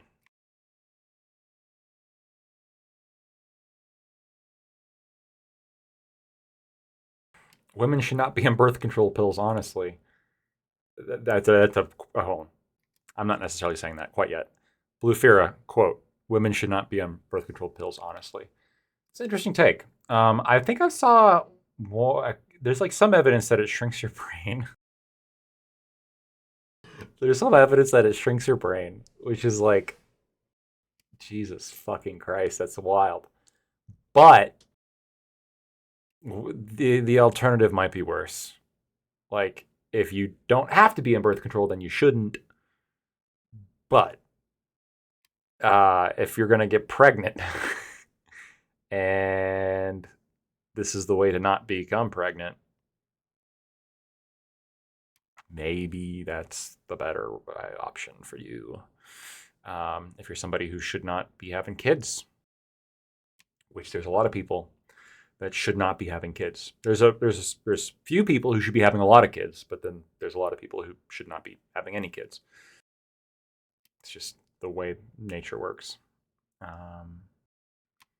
Roland Scott, pot is not a felony. True. I don't. Is there any state in which first-time pot arrest is a felony? I can Google this now. We're not being pressed, so I can do that.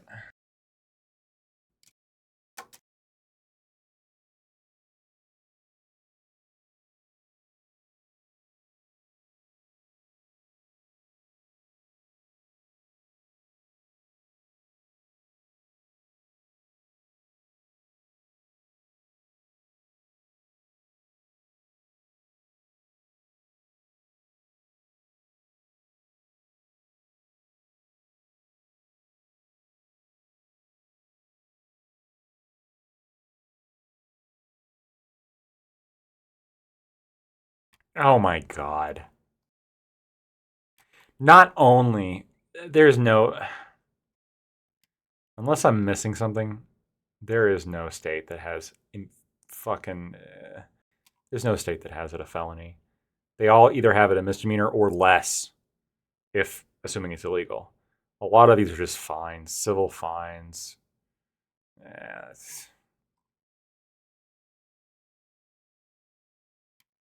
Yeah, civil fines.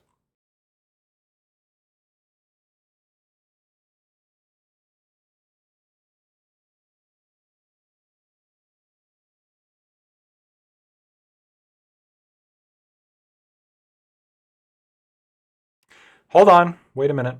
No, never mind. That's a misdemeanor. My bad.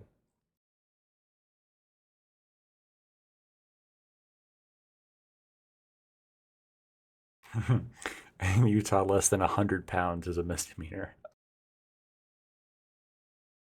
Dude, if you got 50 pounds of marijuana, that's not for personal use, bro. What the fuck?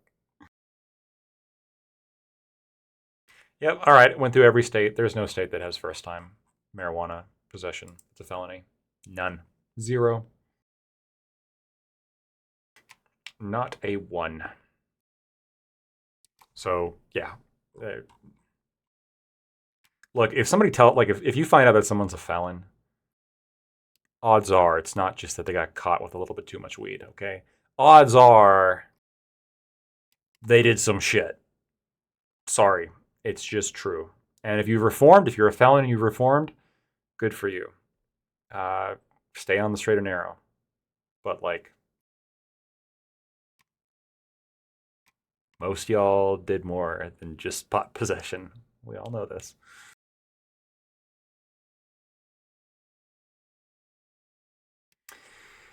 This is Testicle Johnson. Eugenics is selecting for a specific genetic variable to either encourage or discourage it. Birth control does not select for any specific genetic variable. It is not genetics. If you give people birth control with the interest of controlling for specific variables, this is eugenics. So for example, if you make birth control free, what are you doing? You're trying to make it accessible to poor people. Why are you trying to make it accessible to poor people? Well, is there a genetic link to poverty? Yes, there is. So, I don't know. I think it's pretty fucking close to eugenics to me. And the founder of Planned Parenthood said the quiet parts out loud when it came to the actual intention of a lot of abortion law, or a lot of the legalization of abortion, which was not only poverty-based eugenics, but explicitly racial eugenics, which I'm not in favor of. I think it should be. I'm okay with like benevolent. How do I phrase this? I'm okay with. I'm not going to say this. You guys are fucking going to clip it. Never mind. I'm okay with like giving people birth control who should not have kids. How about that? Not based on race, but like based on like other things, right? Like whether you're a criminal, whether you, I don't know, other things. And I would never force people to take birth control. I would just really push it and provide it for free. You guys ever heard of Project Prevention? You guys should look up Project Prevention. They're a pretty good organization. I would look into them if you want to know sort of my position on this. There's a lot of BS stats and overhype about Portugal's decriminalization. I mean, if they're inflated and they're overhyped, I'll be open to reviewing that. But the evidence I've seen indicates that Portugal is doing better because of the decriminalization. That's what I've seen. And I admit that I'm already sort of for deep philosophical reasons of control over your own body and free and like liberty, right? The idea of the government telling me what I can or can't put in my own body, even if I don't do it, right? The idea of them telling me I can't do it, these fucking bureaucrats telling me I can't do it. Yeah, it pisses me off. And that's the libertarian in me, right? There's absolutely, I think, a value basis in people who are libertarian, right? We can argue about the specifics all we want, and we should, because those are important. The specifics are important. But I think underlying any kind of valid libertarian belief has to be some kind of valuation on like what liberty is, some kind of value on freedom. And dude, if you tell me I can't, that's not freedom. You have to admit that. It's not freedom. Telling somebody they can't smoke marijuana, that's not freedom. That is authoritarianism. You can say, well, we need a little bit of authoritarianism here because we can't trust those pot smokers. I would argue you really don't have the evidence for that. Maybe heroin, it's closer, but even then, I don't even think. Well, I'm for complete legalization. Okay, fair enough. But I'm from Portugal, and I know there's a lot of BS around the decriminalization hype. Okay, well, first of all, cool that you're from Portugal. I have met someone from Portugal. Okay. So, I mean, here's the question then. Just on the ground level there, based on your daily experience actually living there, as opposed to me, who's across the Atlantic and doesn't know. I've never been there. I mean, since the decriminalization of Portugal, like, what has your perception been, just like of the streets and everything? Have you perceived there to be more junkies like roaming around? Do you feel safer? Do you feel less safe? I mean, what's your perspective? I'm just curious.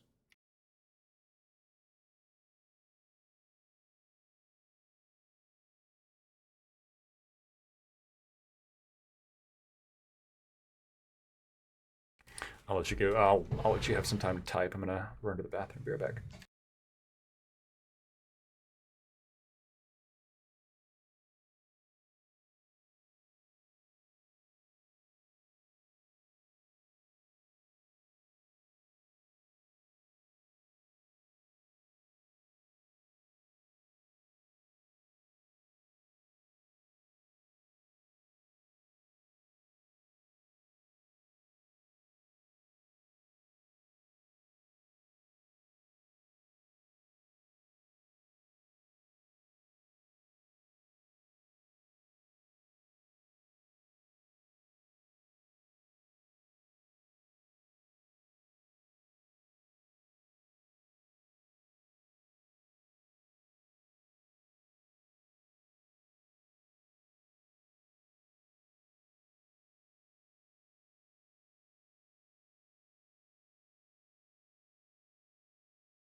Problem of junkies and overdosing was all over Europe. It went down in Portugal along with the rest of Europe. Sure. Gotcha. Yeah, that makes sense. There's a lot of confounding variables, I'm sure. Thanks for the corgi, Bluefera. I always appreciate the little corgis. Favorite kind of dog.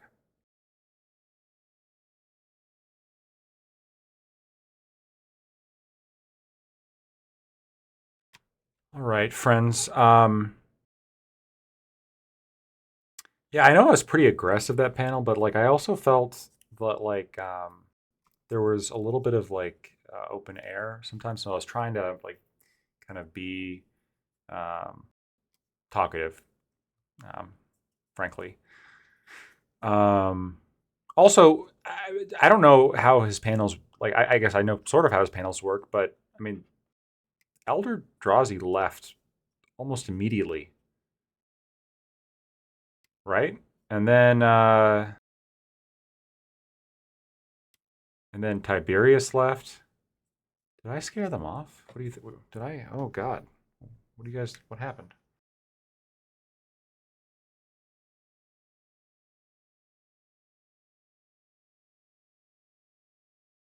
Let's find out.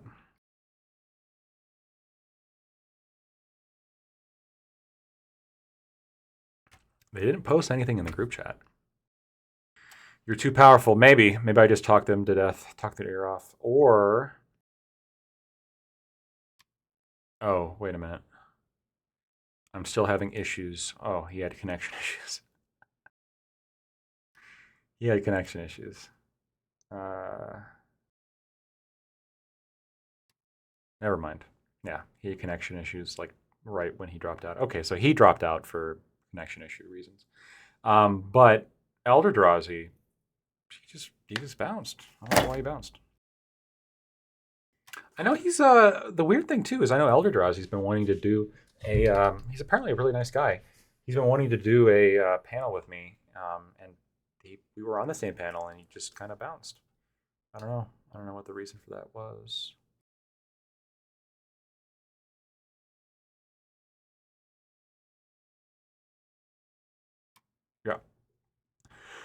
Okay, we're gonna rate on out. We're gonna rate on out until Lethewaterkai because he was so kind to host us. We should do that. He's still streaming. He's still doing his open panel. I have a debate this Friday. It actually sort of overlaps with a work commitment, so I might have to text on my phone a little bit during the debate. So that's fun. We always love when that happens. And if I get a call, then I'm gonna have to mute and fucking take the call, which also, yeah, it's gonna be a fun day on Friday. So we got that, and we're gonna be debating about. It sounds like they want to make it about the reform of the Supreme Court, generally speaking, which there's probably like one or two changes I think we could all agree with. Like there's probably some reform that we would like. I guess I'll write down my birthday wish of all the reforms that I want. Only those who are originalists should be allowed on. Hell yeah. Only members of the Federalists. No, because then a bunch of idiots are going to join the Federalist Society, obviously. We have to figure out some way to do it. But the original topic that I was given was whether the Alito flag thing was being overhyped, which it is. It absolutely fucking is. It's complete bullshit. Yeah, it's complete bullshit. Age limit. I would be okay with an age limit as long as it's done in a all the current justices have to be grandfathered in. That's got to be the rule, because otherwise there's a political interest in doing it, and the Republicans are never going to agree. Obviously, because they control the court right now. So, and any age limit would probably include Clarence Thomas at this point. So all the current justices have to be grandfathered in, and then any new justice that gets put on, they have an age limit of, I don't know, 65 or something. I don't know, 70, 80. I don't know whatever age we agree on. I don't fucking know. It's hard. It's hard to draw a line there, but I get the thought process. I do.